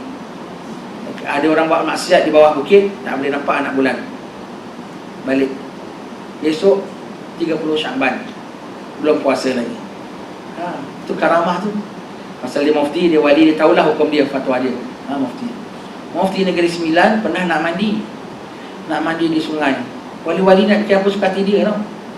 Aku nak mandi, jangan sambil perjalanan lah, menyusuri sungai. Banyak buaya Datuk, banyak buaya. Aku nak mandi. Dia mandi, berendam dalam sungai. Betul-betul buaya datang. Satu datang, orang-orang datuk, buaya berdatuk. Tak kisah dia mandi. Satu buaya datang, pasim. Dia usap buaya tu. Another one datang, dia usap, buaya minta berkat. Buaya minta berkat. Habis Umar bin Hafiz, singa datang minta berkat dengan dia di Afrika. Ini wali-wali sampai akhir zaman masih ada yang begini. Singa datang jumpa Habib Umar. Nanti kita cerita, senang-senang cerita. Ini balik semula cerita Mufti Johor. Maka Mufti Terengganu minta fatwa daripada Mufti Johor. Kalau Mufti Johor dah keluarkan, segala ulama tunduk ikut cakap. Maka Mufti Johor keluarkan fatwa berjela-jela tentang hukum anjing. Piara anjing dalam rumah apa hukum, piara anjing luar rumah apa hukum, anjing guard dog apa hukum, anjing buruan apa hukum, anjing shepherd apa hukum. Semuanya itu ada hukumnya, ada hukumnya, ada hukumnya, ada hukumnya, ada hukumnya. Senyap orang. Senyap orang tak ada cerita. Mufti balikkan anjing. Balikkan anjing pada tuanku. Itu cerita anjing di tanah Melayu. Cerita anjing tanah Melayu. Begitulah sampai sekarang ini.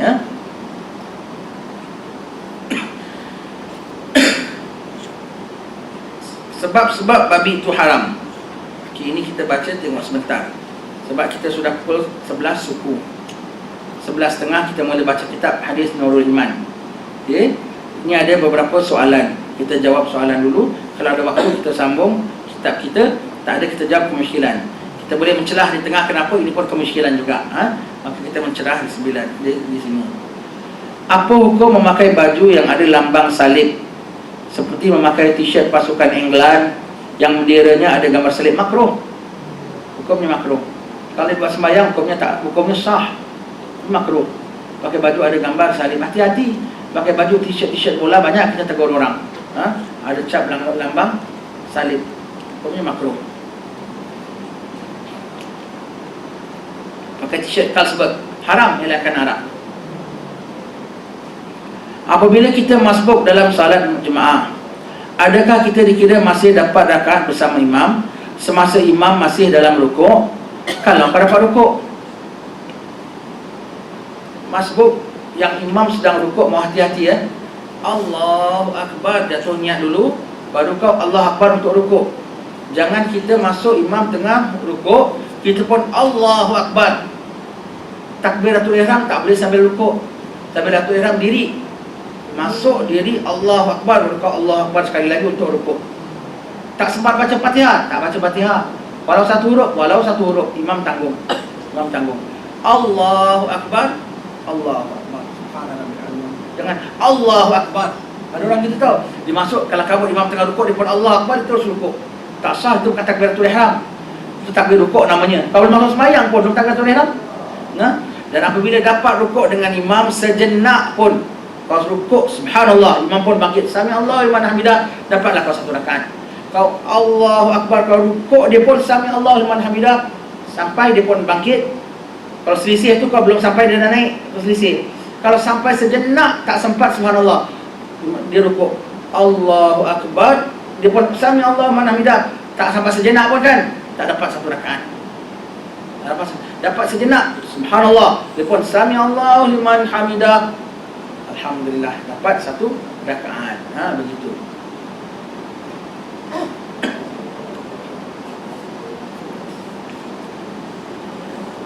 Apabila kita masbuk dalam salat jemaah, ini sudah baca.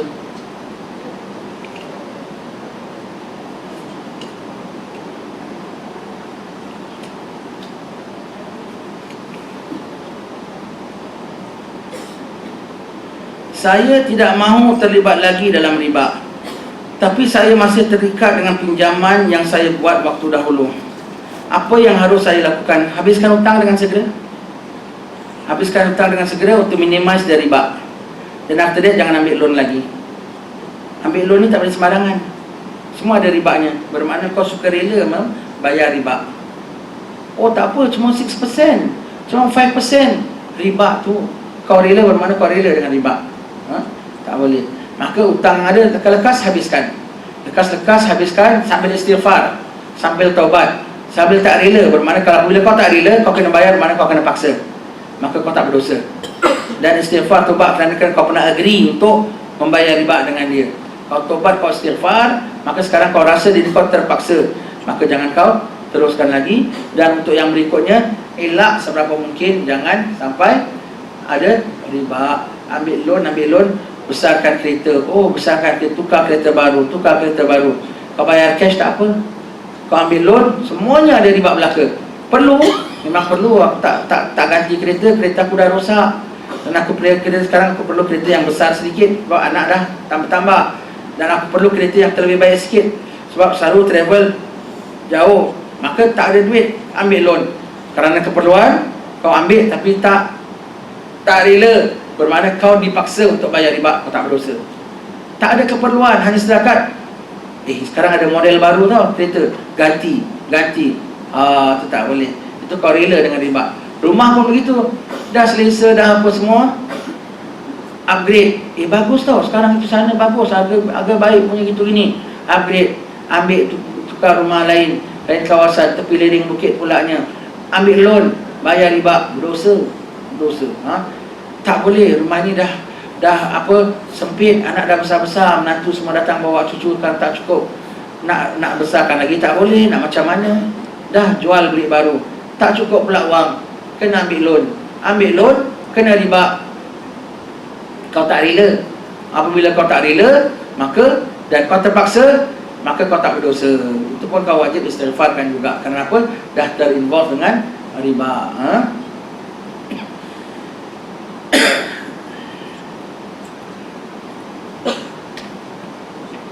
Sebab babi itu haram panjang.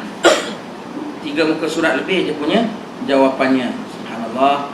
Baca Habib Abdillah tulis kitab ini. Orang tanya dia hukum kemusykilan, dia jawab surat khabar mana boleh begitu panjang lebar. Maka tulis yang sederhana, kolom tak cukup. Nanti next week sambung lagi. Kadang orang tak puas hati, tanya lagi. Maka dia tulis kitab ini. Ini semua daripada soalan daripada berita harian. Jadi soalannya disimpan, jawabnya disimpan. Yang mana dia perlu elaborate, semua dilengkapkan, dibukukan untuk kita baca. Subhanallah. Dan perkara ini semua masih hubung kait dengan kita. Berhubung kait dengan kita sampai sekarang ini. Direct usage punya hukum. Macam-macam jawab soalannya. Jemaah haji tidak tunaikan salat subuh. Ada di Mekah tak sembahyang subuh. Muka surat 34. Tinggal salat Jumaat kerana kesihatan, apa hukumnya? Bolehkah diqada salat Jumaat? Tak boleh, gantikan dengan zuhur. Muka surat 40. Qada segera yang ditinggalkan. Semenjang sembahyang, bila? Bukan satu waktu, 2 waktu, 10 tahun, 20 tahun tak sembahyang. Sekarang baru ada kesedaran, alhamdulillah, qada sembahyang kau. Segera.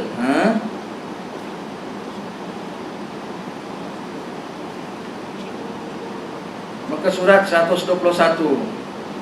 Tugas siapa menjaga ibu bapa? Anak laki-laki ataupun anak perempuan? Anak laki-laki. Tapi kalau mak tak selesa, perempuan dan laki-laki, ada orang Melayu kita, maka duduk anak laki-laki jaga tanggung. Anak perempuan datang minta izin suami dia jaga mak. Okey? Tapi tanggungan atas anak laki-laki. Mak tak selesa juga nak ikut anak laki-laki, dia tahan ikut anak perempuan, rumah menantu laki-laki. Menantu laki-laki patut jaga mak dia, bukan jaga kita.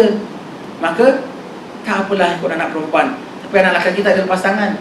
Tanggungjawab nafkah, jaga, tetap dia kena kasih kepada maknya hari-hari. Tanggungjawab anak lelaki. Dan kalau dengan jaga mak, janganlah kau berebut-rebut.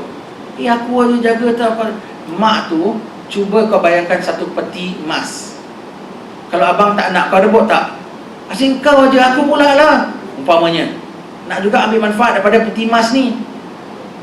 Kau tak nak, lagi aku suka. Mak jauh lebih berharga daripada peti emas. Mak jaga kau tak pernah berkira. Mak jaga kau tak pernah minta balas jasa. Mak jaga kau sebelum kau berjasa.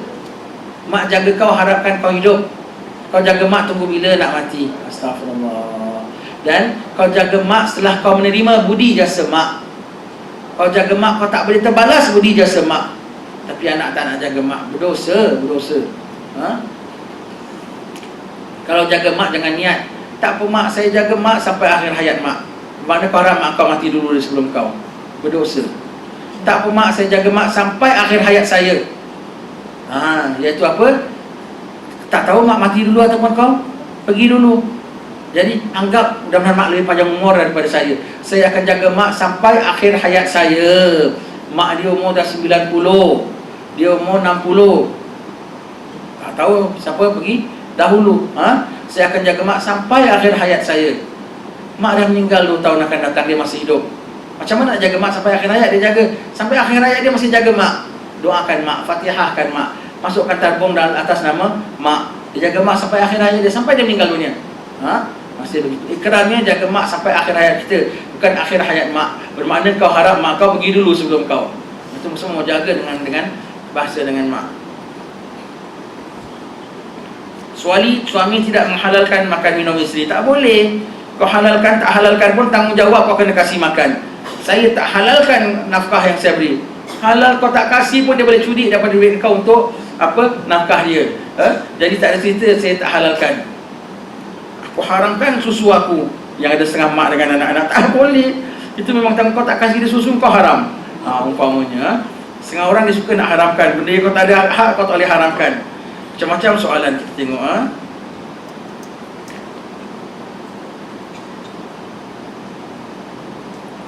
Muka surat 166.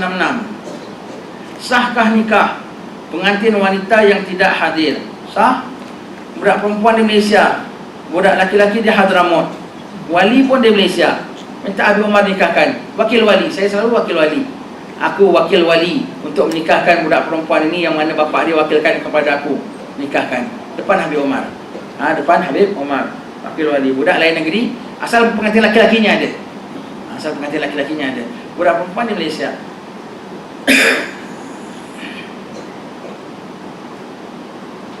Muka surat 205.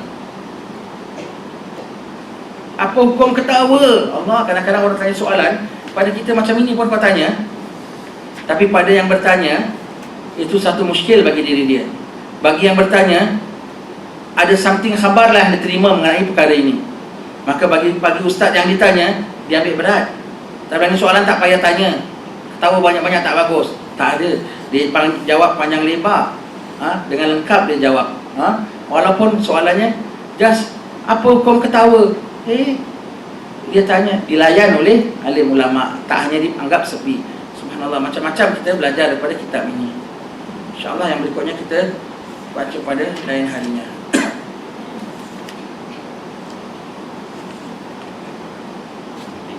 Hadis Nurul Iman. Sampai hadis ke berapa kita baca?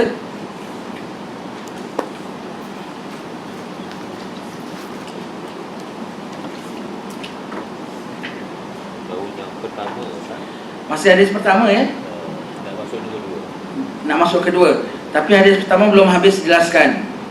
Hadis pertama, Bismillahirrahmanirrahim. An Anas radhiyallahu anin Nabi sallallahu alaihi wa alihi wasallam qala atimur ruku'a was sujuda fawalladhi nafsi biyadihi inni la arakum min wara'i dhahri idza raka'tum wa idza sajadtum.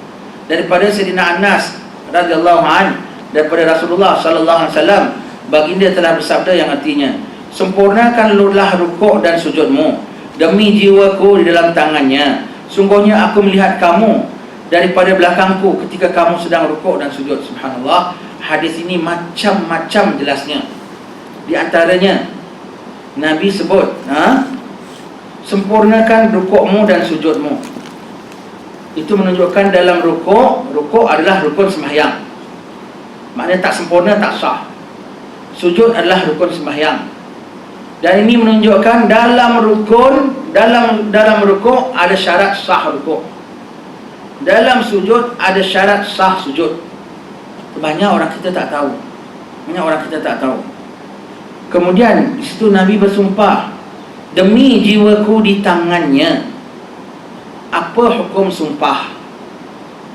Setengah orang Arab kita dengar cakap, wallah ana tak begini, wallah ana jumpa dia. Sikit-sikit wallah.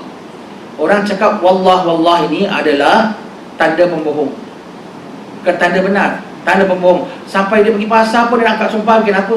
Wallah nak pergi pasar tadi. Apa sebab angkat sumpah? Dan akhir zaman Nabi mengatakan banyak orang angkat sumpah walaupun tanpa didakwa untuk angkat sumpah. Dan angkat sumpah ni besar perkaranya. Silap-silap kalau tak betul cakap sumpah kena kafarah sumpah. Tak betul kau dengan pengakuan sumpahmu itu jadi sumpah bohong dan kena laknat daripada Allah Ta'ala. Jadi jangan sikit-sikit sumpah, wallah anda minum kopi. Takkan minum kopi pun wallah. Tak payahlah anda minum kopi, terima kasih, sudahlah. Jadi orang suka wallah ni tak bagus. Jadi Nabi sebut wallah, walladhi, demi jiwaku di tangannya.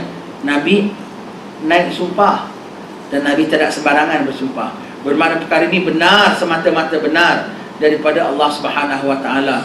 Hukum perintah daripada Allah Subhanahu Wa Taala. Sedangkan Nabi tak menggalakkan orang sumpah, tapi ini Nabi sumpah. Bermakna perkara ini memang layak dipersumpahkan. Demi sangat benar dan tuntutannya. Dan aku melihatmu daripada belakangku ketika kamu sedang rukuk dan sujud. Subhanallah. Di sini Nabi menyebutkan, ada di sini sebab menunjukkan mukjizat Nabi. Nabi dapat lihat orang daripada belakang Nabi tu. Nyata. Jangan kau sangka Nabi ada mata di belakang, tak ada. Tapi Nabi boleh nampak bagaimana mukjizat Rasulullah. Mukjizat Rasulullah. Kemudian Nabi nak, aku melihat yang kau sembahyang ni rukuk sujud sembah Tuhan ke sembah Rasulullah? Sembah Tuhan. Patut Nabi bilang, Tuhan melihat kau punya rukuk betul tak betul tau. Kalau kita bilang itu kan, sembahyang betul-betul, Tuhan nampak kau sembahyang betul tak betul. Sebab aku sembah Allah. Apa pasal Nabi bilang aku melihat?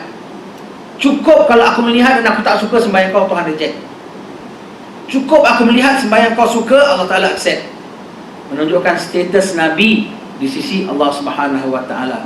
Menunjukkan Nabi have say in perbuatan umatnya. Jadi sampai Nabi angkat sumpah dan Nabi mengatakan aku nampak. Bermakna aku nampak kerana aku tak suka, cukuplah itu menjadi amaran bagimu. Aku nampak. Begitu. Dan sekarang kita nak sebutkan di antara syarat-syarat rukuk. Kerana perkara ini ada hubungan dengan fikih. Syarat rukuk mesti dah sempurna, berdiri, qiyam. Maka kita katakan tadi bagi orang yang masbuk, kalau orang dari awal memang ada berdiri baca Fatihah. Kalau orang yang masbuk belum sempurna berdiri, mana boleh rukuk? Allahu Akbar. Tak sempurna berdiri terus rukuk. Allahu Akbar, baru Allah Akbar lagi sekali untuk rukuk. Sudah sempurna diri, sudah sempurna Fatihah. Dan turun demi nak turun, bukan sudah minal jinnati wan nas, cucu kau tersinggung terus kau rukuk. Rukuk sekali lah, tak pakai. Rukuk kerana hendak rukuk. Kemudian rukuk, dia punya band rukuk tu, saya mau tanya, kalau orang rukuk dia tak letak tangan dia kat lutut, macam mana tu? Ada orang sembahyang tak letak tangan kat lutut, tangan dia sambil garuk-garuk kaki ke apa ke. Sah ke tidak tu? Sah ke tidak? Sah ke tidak? Sah. Letak tangan di lutut hanya sunat saja. Tapi apa rukunnya? Nanti kita akan sebut. Saya mau tanya, berapa kali yang wajib kita baca Subhana Rabbil Azimi wa bihamdi? Berapa kali wajibnya? Paling minimum berapa kali? Berapa kali? Sekali pun tidak, semuanya sunat belaka. Yang wajib 0 kali. Kita tanya orang semua bilang sekali. Pandai. Bukan sekali. Sekali pun sunat. Habis yang wajibnya apa? Berhentinya. Jadi sekarang tadi letak di tangan cuma sunatnya. Bending downnya tu rukunnya. Itu syaratnya. Okey. Pause-nya itu syaratnya. Subhana Rabbil Azimi itu sunnahnya. Okey. Jadi tentang rukuk ialah kau kena bend down sampai kalau kau nak touch your knee, you can touch. Walaupun kau tak touch. Kalau dia rukuk sikit saja, dia nak try to touch, tak boleh. Maka belum sempurna dia punya bending down. How much the angle? Yang kalau kau nak touch kau punya knee, kau sudah boleh touch. Sempurnalah rukuk kau. Walaupun kau tak touch. Dia belajar rukuk ni sengaja, nanti dia duduk sembahyang, dia tak nak touch. Sami Allahu liman hamdah, Allahu Akbar, tangan taruh belakang. Tapi bend dia sempurna. Sah tak? Sah. Kenapa kau tak letak di lutut? Seperti akulah, aku dah belajar tak rukun.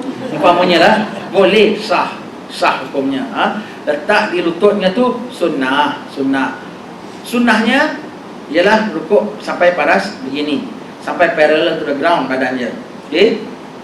Sunnah. Seorang dalam rukuk, dia ni pula pinggang dia sakit. Sama ada dia boleh, dia straight gini tak boleh. A bit lower boleh, a bit up boleh. Tapi a bit up pun masih boleh sampai, tangan dia boleh sampai lutut dia. Mana dia nak pilih? Yang a bit up ke yang a bit down? A bit up. Why? Sebab yang a bit down sudah masuk zon sujud. A bit down sudah masuk zon sujud, dah hampir pada sujud. Dan sujud kalau belum masuk lagi, maka a bit up boleh. Okey. Tangan di lutut, jangan ada orang tangan sampai kat bawah. Umpamanya seorang dilahirkan tangannya panjang, dia tak payah bend down pun dia boleh touch lutut dia. Tekanan chimpanzee, na'udzubillah min zalik. Tangan dia panjang, aku tak bend down pun aku sampai. Pada kena rukuk ke? Tak boleh. Kau kena tengok tangan orang biasa, how long dia, length dia, dan how many degree seorang punya bend. Itu kau kena bend ikut orang biasa punya. Kau tak boleh ikut kau punya style, sebab kau kiranya tekanan. Jadi kau tak boleh ikut orang punya tu. Dan dia punya kadar berhentinya ialah apa? Subhanallah. Subhanallah. Maksimumnya Subhanallah tu baca berapa kali? 11 kali. Subhana rabbiyal azimi wa bihamdih. Untuk imam, not lesser than 3, not more than 3.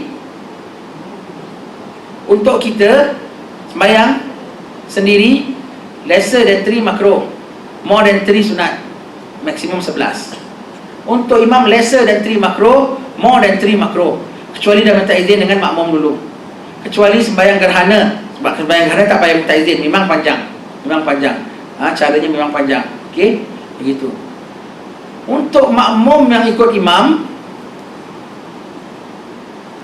ikut kadarnya. Kalau kau masbuk maka tak ada baca lah, tak sempat. Dan imam pulanya, apabila dia baca not more than 3, normal speed lah. Subhana rabbiyal azim wa bihamdih, subhana rabbiyal azim wa bihamdih. Dia punya baca dalam sujud ada tajwid, ada tarannum lagi. Subhana rabbiyal azim wa bihamdih. Ya Allah, berapa lama dia punya sujud.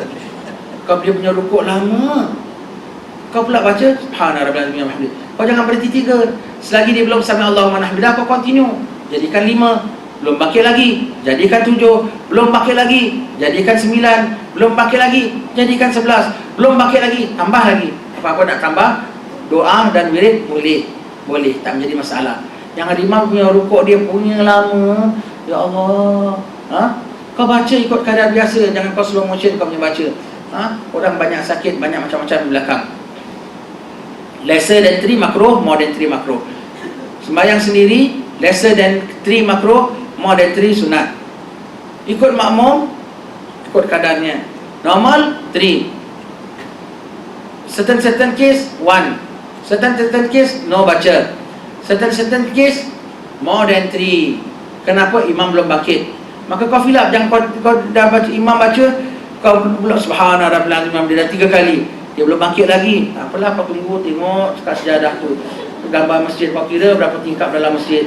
Kau tengok menara masjid mana ni, kau tengok. Jangan buang-buang masa. Zikir pada Allah Ta'ala, zikir pada Allah Ta'ala. Begitu. Hadis kedua. Hadis kedua,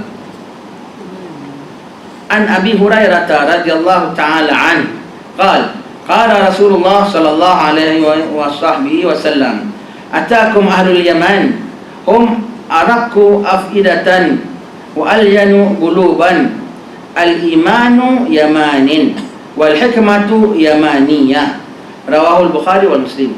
Daripada Sayyidina Abu Hurairah radhiyallahu an, beliau telah berkata bahawa Rasulullah sallallahu alaihi wasallam telah bersabda, yang artinya, telah datang kepada kamu orang-orang Yaman, ya Allah. Rasulullah begitu mengalu-alukan orang Yaman dari dunia sampai akhirat. Orang Yaman ini dapat pandangan khas daripada Nabi sallallahu alaihi wasallam.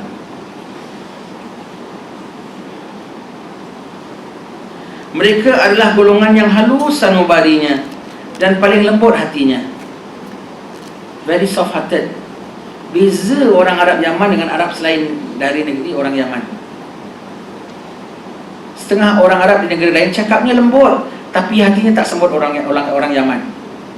Berkira dengan orang.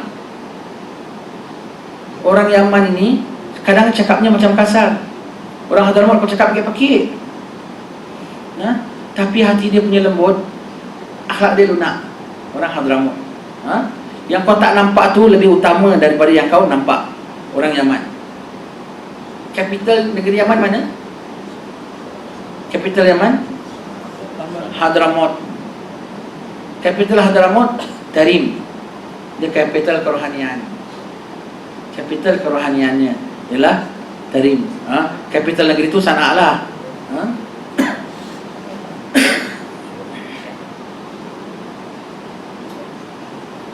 Keimanan itu ada pada orang-orang Yaman, dan hikmah juga ada pada orang-orang Yaman. Masya Allah. Kita apabila baca hadis ini, maka kita tanya sama setengah guru-guru kita di sana.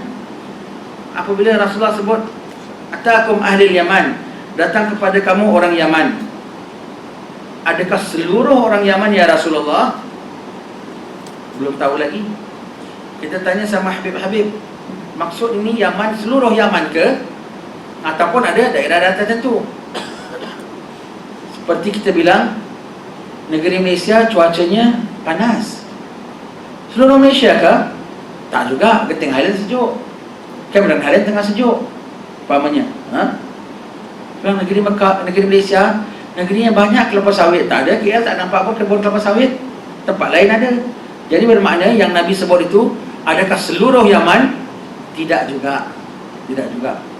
Apabila kami tanya sama Habib-Habib di Hadramaut, Habib, adakah maksud Rasulullah Yaman ini Hadramaut?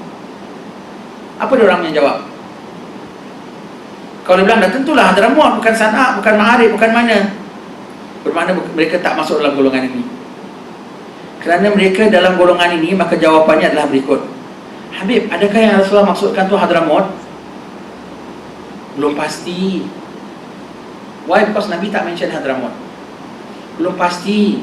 Rasulullah bilang Yaman, dan orangnya ciri-cirinya begini. Di mana engkau boleh berjumpa orang yang ada ciri-ciri begini, di situlah tempatnya. Tak makna seluruh negeri Yaman. Kalau kau jumpa di Sana'a, Sana'a lah. Kau jumpa di Ma'arif, di Ma'arif lah. Kau jumpa di Aden, Aden lah. Kau jumpa di Hadramaut, maka Hadramaut lah. Oh, Masya Allah, menunjukkan betul lah tu Hadramaut. Kalau kau bertanya, Habib bin Hadramaut, dah tentu Hadramaut, orang alim, lain bukan. Maknanya bukan Hadramaut. Dia sudah hinakan orang lain. Dengan dia jawab begitu, menunjukkan hati dia lembut, menunjukkan jiwanya lunak. Maka dia nak try to include everybody, and then not to boast on themselves. Betul lah tu maknanya. Kerana apa? Setengah hadis lain Nabi sebut Hadramaut. Banyak Nabi sebut Hadramaut. Setengah hadis lain Nabi tak sebut Hadramaut, tapi isyarat kepada Hadramaut. Sahabat Nabi sebut tentang fitnah akhir zaman, mereka bimbang, kemana kami nak bawa diri ketika itu ya Rasulullah? Maka ujar baginda sallallahu alaihi wasallam, ke Aqsal Yaman, pendalaman Yaman. Kata Habib Salim Syatiri mengatakan Aqsal Yaman itu bermakna Hadramaut, pendalaman Yaman, dalam negeri Yaman, atau Hadramaut. Maka daripada hadis ini, in fact betul tau. Kita pergi negeri Yaman, Sana'a tu yang Arabnya begitu punya sengkeh lah kita bilang. Ada makan gad, dia kembung, dia punya pipi dia comot, pakaiannya tak smart macam orang-orang Arab Syria, Arab Mesir kan, smart kan. Jambia dia senantiasa. Gimana semua bawa jambia. Kalau di jalan-jalan orang bawa senapang. Kadar jenayah rendah di sana. Negeri dia orang bawa senapang, lebih rendah kadar jenayah daripada negeri kita yang orang tak bawa senapang. Jenayah tembakan lah. Dia bawa jambia. Jahat, tak ada kes lah orang kena tikam. Itu menjadi budaya dia. Macam orang Melayu dulu di jalan bawa keris. Dia nak pergi ke dia JKR tengah jalan, korek gali lubang nak pasang wire apa semua, sibuk dengan jambia dia. Dan kau nak pakai mungkin apalah jambia kau bawa pergi kerja. Dah cara dia. Budak-budak dia main lari diri tengah jalan dengan jambia. Kalau lah tertikam perut kau, umpamanya terkeluar daripada sarung. Dan memang budaya dia begitu. Budaya dia begitu. Sana'a yang begitu dengan jambia dia, dengan begitu keadaan dia, pun jauh lebih lembut daripada kebanyakan negeri-negeri yang lain. Negeri-negeri Arab yang lain lah khususnya. Kita jalan suami isteri di kota Sana'a malam, naik teksi, pergi sana, pergi sini, makan tempat sana, shopping sini, berjalan sana, berjalan sini, tak takut kena curi, tak takut kena rompak, tak takut kena tipu teksi. Selamat, selamat. Di Sana'a tau, kapitalnya. Apatah lagi di Hadramaut, apatah lagi di kota Tarim. Kalau di Hadramaut tu malam pukul 1, pukul 2 kita jalan biasa. Ada acara di Hautah, naik kereta, drive balik. Siwun pukul 11 kita balik, jalan 2 orang laki bini dalam kereta. Tak ada bimbang, tak ada apa semua. Pantang tengah jalan kereta kita rosak, berebut kereta kita yang nak bantu kita, bukan nak rompak kita, bantu. Kereta kita rosak tengah jalan Hari Raya Haji, 2-3 kereta nak pergi Mukalla, berkelah. Kereta nak pergi jalan bawa anak dia raya dengan pakai gaun cantik-cantik semua, berhenti. Tak apa ya, sekejap dia balik, antara anak isteri dia tak jadi pergi jalan. Ambil mekanik sebab kedai-kedai tutup, ambil mekanik hari raya, ambil mekanik datang tempat kita. Ada makcik dari rumah sana panggil orang perempuan semua masuk rumah, kasih kopi, kasih teh, kasih roti, kasih makan. Kita semua duduk, habis ni bukan kerja kau, biar orang bikin. Kita duduk di layan roti, bual-bual apa makan semua. Dah siap semua, kereta kau dah siap, bayarannya sekian. Kemudian kena stay for lunch ya. Stay for lunch, ya Allah. Ini Arab Badui tau, Arab Badui begitu. Terima kasih, kita nak cepat balik nanti singgah. Balik nanti singgah. Ya Allah, akhlak dia begitu. Tak ada takut kena rompak, tak takut kena apa. Negeri Yaman. Hadramaut lain story, Tarim lebih lagi istimewa. Betul, orang punya budaya gini. Jadi Rasulullah sebut iman di Yaman, akhlak apa, hikmah di Yaman. Apa maksudnya? Subhanallah, negeri Yaman ni istimewa, khususnya Hadramaut, khususnya kota Tarim.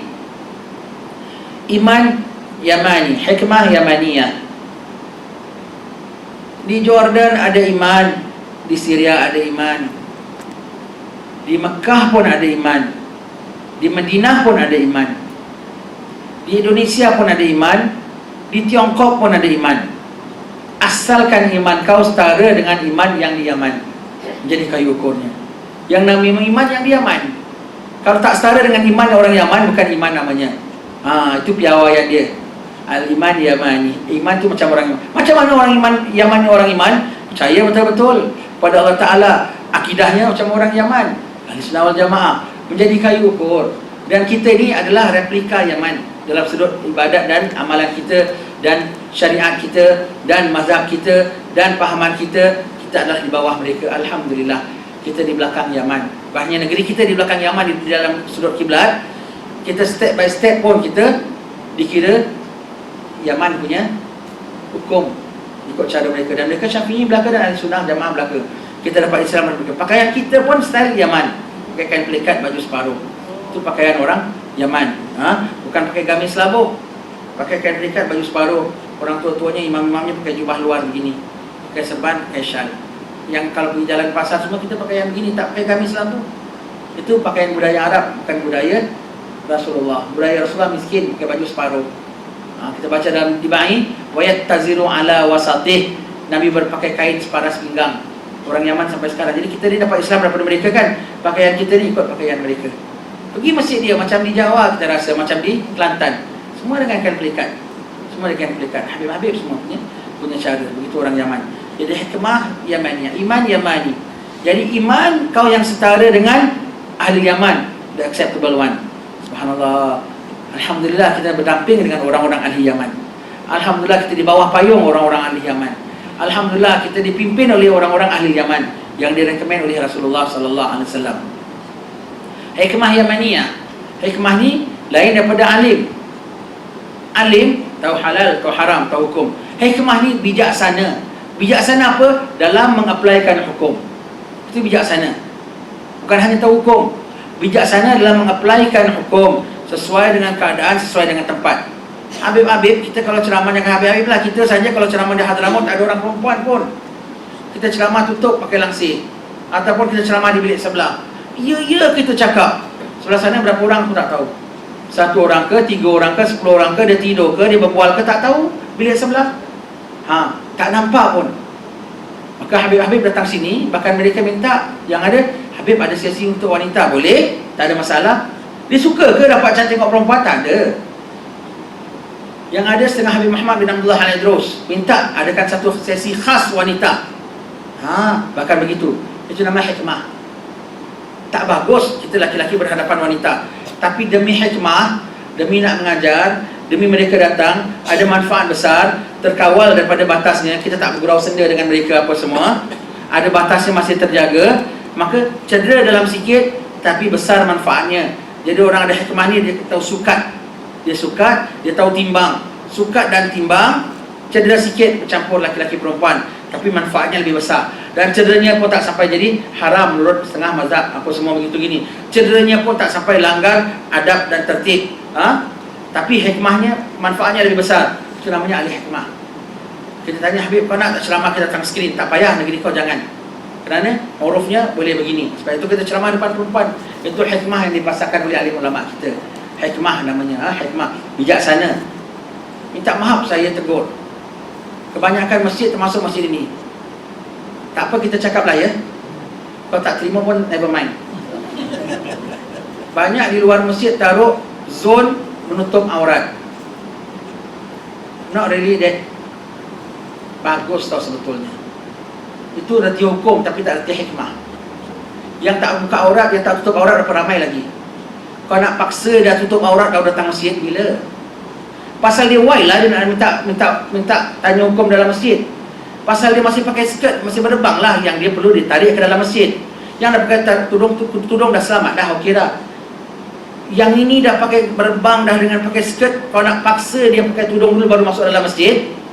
Kau tak, selagi kau belum berubah, kau yang masuk dalam masjid. Dia berubahnya dalam masjid, tapi tempat dia nak berubah tak nak accept dia. Not so good actually. Allow them to come in. Tetapi jangan pula kau sewenang-wenangnya sampai 2-3 tahun pakai datang hadir kelas masih dengan merebang rambut dengan pakai skirt. Itu nama hikmah.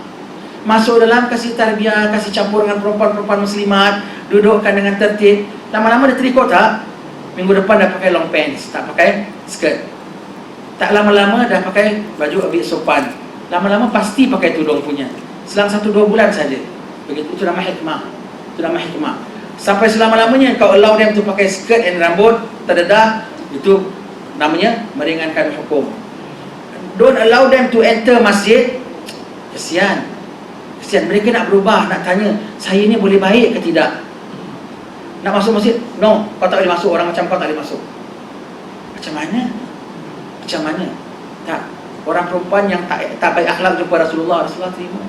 Ada satu orang perempuan tak malu sekali, paling jenis tak malu. Dalam hadis Nabi disebutkan, dia nampak Rasulullah tengah duduk dengan para sahabat makan. Amboi, tengah makan Rasulullah, ini bahasa kita lah. Dia bilang begitu, minta aku sikit. Dia jenis perempuan tak tahu malu. Rasulullah kasih, tak, aku nak dalam mulut kau. Perempuan hamba saya. Rasulullah kasih. Tak ada bilang, kau perempuan jaga adab sikit, kita laki-laki. Orang Arab lagi, ini Rasulullah lagi. Dia kenal hikmah baginda. Rasulullah keluarkan daripada mulut Nabi, kasih dia. Dia makan, immediately berubah menjadi perempuan paling pemalu. Kerana makan benda yang bekas mulut Nabi bercampur dengan air liur Nabi, mendapat akhlak Nabi secara chemistry, secara biologi. Masya Allah. Itu hikmah. Orang lelaki kencing dalam masjid. Ini masjid, dia kencing pulanya. Sahabat nak tahan, nak pukul. Solang jangan. Hikmah. Kalau dipukul, kalau sama ada dia sakit ataupun dia kuat. Kalau dia sakit, dia tak tahan, dia kencing, kau pukul dia, kesian orang tengah sakit, kau pukul. Ataupun dia memang tak sakit, dia kuat, kau pukul dia pukul kau sakit pulanya. Baik-baik kencing dia setumpuk, kau pukul dia berkecah satu masjid nanti. Biarkan, dah datang kencing, nak buat apa? Kencing. Lepas kencing, ajar hukum. Ini masjid, tak boleh kencing lain kali. Oh ya, dia baru masuk Islam, masuk aja kena pukul dengan sahabat. Apa rasa dia? Jauh dia, kau ni pun kau jangan masuk. Aku betul, orang bilang Muhammad memang bingking, aku masuk kena pukul. Dan kali tak ada masjid, tak ada kencing di luar dia. Dah, senang dah. Senang. Habis itu masalah macam mana? Ada keluar hukum fikir. Ambil air satu baldi, kata Rasulullah, curahkan semua dah meresap dalam tanah. Atas tak ada bekas, dah suci. Masjid Nabi dulu tanah. Dapat belajar hukum, dapat diplomasi, dapat adab, dapat tak menghalau orang, dapat jaga dia pada sakit, dapat jaga daripada bergaduh, dapat jaga daripada berkecah. Tak hikmah tu namanya. Walau sampai menajiskan masjid, walau menajiskan masjid sekalipun, itu namanya hikmah.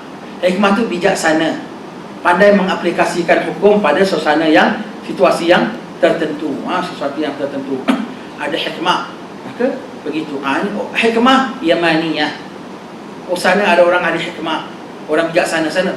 Bijaksana yang seperti orang Yaman yang acceptable. Subhanallah. Bijaksana orang-orang Yaman itu yang hukum. Jadi kalau nak tengok macam mana bijaksana itu, ikut contoh daripada orang-orang Yaman. Subhanallah, bijaksana. Habib Omar tu bijaksana. Bijaksana. Robert Tarim Abid Strict. Budak-budaknya semua pakaian begini, tak ada apa semua. Tak tidak masuk kecuali dah dia tapis kemampuannya, dayanya untuk menghafal. Sebab itu kira college tinggi, menghasilkan ulama belaka. Patut dia mengadakan undang-undang begitu. Tapi Darul Mustafa very lenient. Orang putih datang pakai topi cowboy, boleh masuk. Baru masuk Islam dengan tattoo. Sembahyang saf awal belakang Habib Omar. Tak ada orang halau, tak ada orang marah. Budak-budak Syria, budak-budak Mesir, dia orang kan Arab moden kan, dengan jeans dengan t-shirt masuk Darul Mustafa. Tak ada siapa halau, tak ada siapa marah. Duduk belajar halakan dengan budak-budak Jawi kita, budak-budak Arab. Orang semua pakai, mereka pakai songkok, dia dengan jeans dengan t-shirt. Nobody say that kau kena begini. Nobody, undang-undang dia mesti kena pakaian sekian. Tak ada. Why? Ini kan sekolah agama. Sebab Darul Mustafa namanya Dar Al-Mustafa, rumah Al-Mustafa, tempat institusi Al-Mustafa. Maka ikut cara Al-Mustafa. Macam mana Nabi accept orang Arab yang mabuk datang, orang Arab Badui datang, orang Arab nak bunuh Nabi datang, semuanya dalam masjid Nabi accept. Dia nak berzina, jumpa Nabi minta izin, ya Muhammad, ya Rasulullah, boleh tak aku minta izin doksah, minta kebenaran untuk nak berzina. Datang jumpa masjid. Begitu apa Habib Omar punya hikmah yamaniyah. Darul Mustafa tu darul hikmah. Macam-macam jenis manusia masuk. Kau tengok saja, observe. Few weeks tukar. Few months Arab Mesir pakai kain pelikat macam kita. Mana Arab Mesir pakai kain pelikat? Mana Arab Syria pakai kain pelikat? Berubah sendiri. Aku tengok dah pakai gamis, tak pakai jeans and t-shirt. Tak lama-lama pakai kain pelikat, dah jadilah tu. Budak kita sendiri kalau belajar daripada luar negeri, datang daurah di Darul Mustafa. Nanti budak-budak kita dia sekarang sana ambil degree, ambil masters di universiti sekian di negeri-negeri Arab. Dia cuti bulan 7, dia datang Darul Mustafa ambil daurah. Nanti dia tengok tempat dia jauh beza daripada universiti aku, Tarim. Muka dia kita tahu macam mana dalam hati dia, kita faham. Tak apa, biarkan. Ajar hikmah, ajar hukum, baca kitab adab sulukil murid, baca adab belajar. Kitab Jawi semua kita ajar, kitab Melayu. Habib Mansur kita ajar kitab Melayu. Ada dalam bahasa Arab pun ada, bahasa Melayu pun ada. Saya handle yang bahasa Melayu. Bahasa Melayu kita handle. Selang 3-4 minggu kau tengok air muka dia dah berubah. Dah tak ada muka nak access lagi. Muka dia dah terus muka accept. Maknanya Alhamdulillah, hikmah Habib Omar accept. Kalau dari muka kita dapat faham macam mana, bukan? Subhanallah, hikmah yamaniyah. Hikmah yamaniyah. Jadi kalau nak tengok hikmah macam mana, kau tengok orang-orang Arab. Pada mereka datang ke tanah Melayu kita, di antara sebab berjaya ini 11 wali mengislamkan seluruh benua Melayu, 9 di Jawa, Wali Songo, Wali 9. 1 di Melaka, 1 di Pasai. 11 saja tau. Of course 11 the heads, ada kaki tangannya. Tetapi mana 11 pasukan saja, di lead by 11 wali saja. Seluruh benua Melayu masuk Islam. Kenapa? Hikmah. Sebab itu di Jawa, kalau kita hadir maulid, ustaz-ustaz, kiai-kiai yang duduk depan tu semua, kita tak duduk atas kapet tau. Jarang kita duduk atas kapet. Duduk apa? Atas petals. Rose petals, melur petals. Duduk sampai stain-stain jubah aku, pakai petals. Jadi kalau pergi hall sana tak pakai jubah putih, nanti kena stain petals punya warna. Masjid dia bunga semua. Macam Hindu. Bunga apa hukum dalam Islam? Harus wangi-wangian, daripada bungaan, daripada bukhur dibakar, daripada minyak. Jadi demi wangi. Tapi kenapa asal bunga-bunga? Itu hikmah Wali Songo mengislamkan orang-orang Jawa Hindu, itu jadi Jawa Islam. Dia nak panggil attract orang datang masjid, people don't want. Maka dihias masjid cantik-cantik dengan bunga, dililit dengan bunga melur, dipasang pelita keliling. Ada apa ini orang-orang Jawa.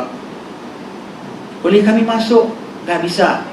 Nak masuk kenapa? Tunggu luar dulu. Makin tak dikasih, makin ramai nak masuk ke berhimpun. Nak masuk diadakan ritual. Siram. Orang Jawa-Jawa kan suka disiram, dijiros. Orang Melayu kita lah, direnjis, ditepung tawar, dijiros. Jiros apa? Wuduk. Ajar wuduk. Cuci muka begini ya, tangan begini ya, dengan niat begini ya. Ajar wuduk. Satu-satu. Oh, aku dah disirami air berkat. Satu-satu masuk sambil ajar wuduk. Full masjid start maulid. Sampai sekarang orang kekalkan tradisi itu. Kalau ada maulid dengan bunga-bunga, kita duduk atas petals. Hikmah orang Yaman. Hikmah orang Yaman. Sampai mengislamkan seluruh benua Melayu, seluruh.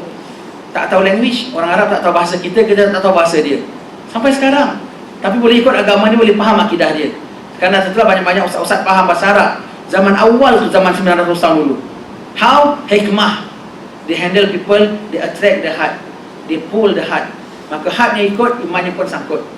Hikmah. Itu namanya hikmah.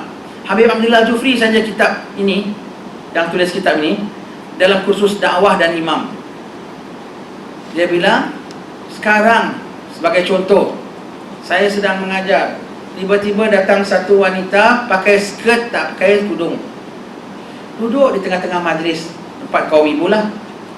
Apa saya nak buat?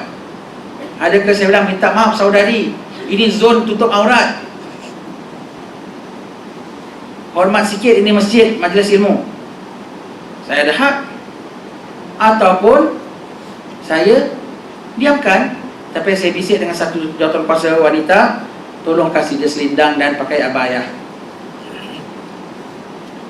Ataupun saya diamkan, tapi saya tengah nak ceramah lain, bab apalah, rumah tangga, saya selitkan tentang bab tutup aurat dan kepentingannya, biar dia perasan dan dia tahulah mana antara tiga ini yang saya akan applykan. Yang mana agaknya? Dia bilang ketiga-tiganya saya tak akan applykan. Kalau hari itu saya nak cakap bab aurat pun, saya tukar cakap bab rahmat, bab syurga, bab akhlak Nabi. Dia tak rasa tersinggung, tak rasa tersentuh, tak rasa dia diasingkan sendiri. Terasa dia ustaz cakap, tak ada. Dia rasa macam dia being treated just like anyone else. Next week datang lagi tak? Datang lagi. Sama cara pakaiannya, insya-Allah berubah. Itu hikmah, itu namanya hikmah. Hikmah Yamaniyah. Hikmah, ahli hikmah orang-orang Yaman, orang-orang Habib-Habib Hadramaut, orang Yaman. Alhamdulillah kita di belakang mereka itu. Wallahu a'lam bissawab. Mudah-mudahan baca hadis Nabi ini dapat manfaat. Hikmah orang-orang Yaman. Sampai sekarang kita masih boleh tengok hikmah dia. Minta maaf lah ya, kalau nak turunkan tanda itu ke tidak ke. Kalau nak, jangan turunkanlah, tak baik orang dah pasang bracket, tak pakai tudung. Kalau nak masuk bolehlah juga, kami akan layan. Jadi taruh zon tutup aurat. Tapi please don't chase away those yang nak masuk rumah Allah walaupun mereka tak menutup aurat. Don't chase away. Don't chase away. Taruh in bracket small ke apa kat bawah. Tapi jika anda belum tutup aurat, nak masuk, masuklah, bolehlah. Apa pada-pada lah nak atur perkataan ke apa semua tu. Asal jangan you chase away perempuan yang tak tutup aurat. Itu hikmah. Itu hikmah nama. Alim lain, hikmah lain. Hikmah lain. Jadi notis kita tu alim, tapi kurang hikmah. Minta maaf ya, kita komen ya. Minta maaf. Wallahu a'lam bissawab. Tak payah soal jawab. Pasal apa ini subjeknya sendiri dah soal jawab. Jadi tak perlu soal jawab. Kalau nak soal jawab, kasih surat, next month kita bincang insya-Allah.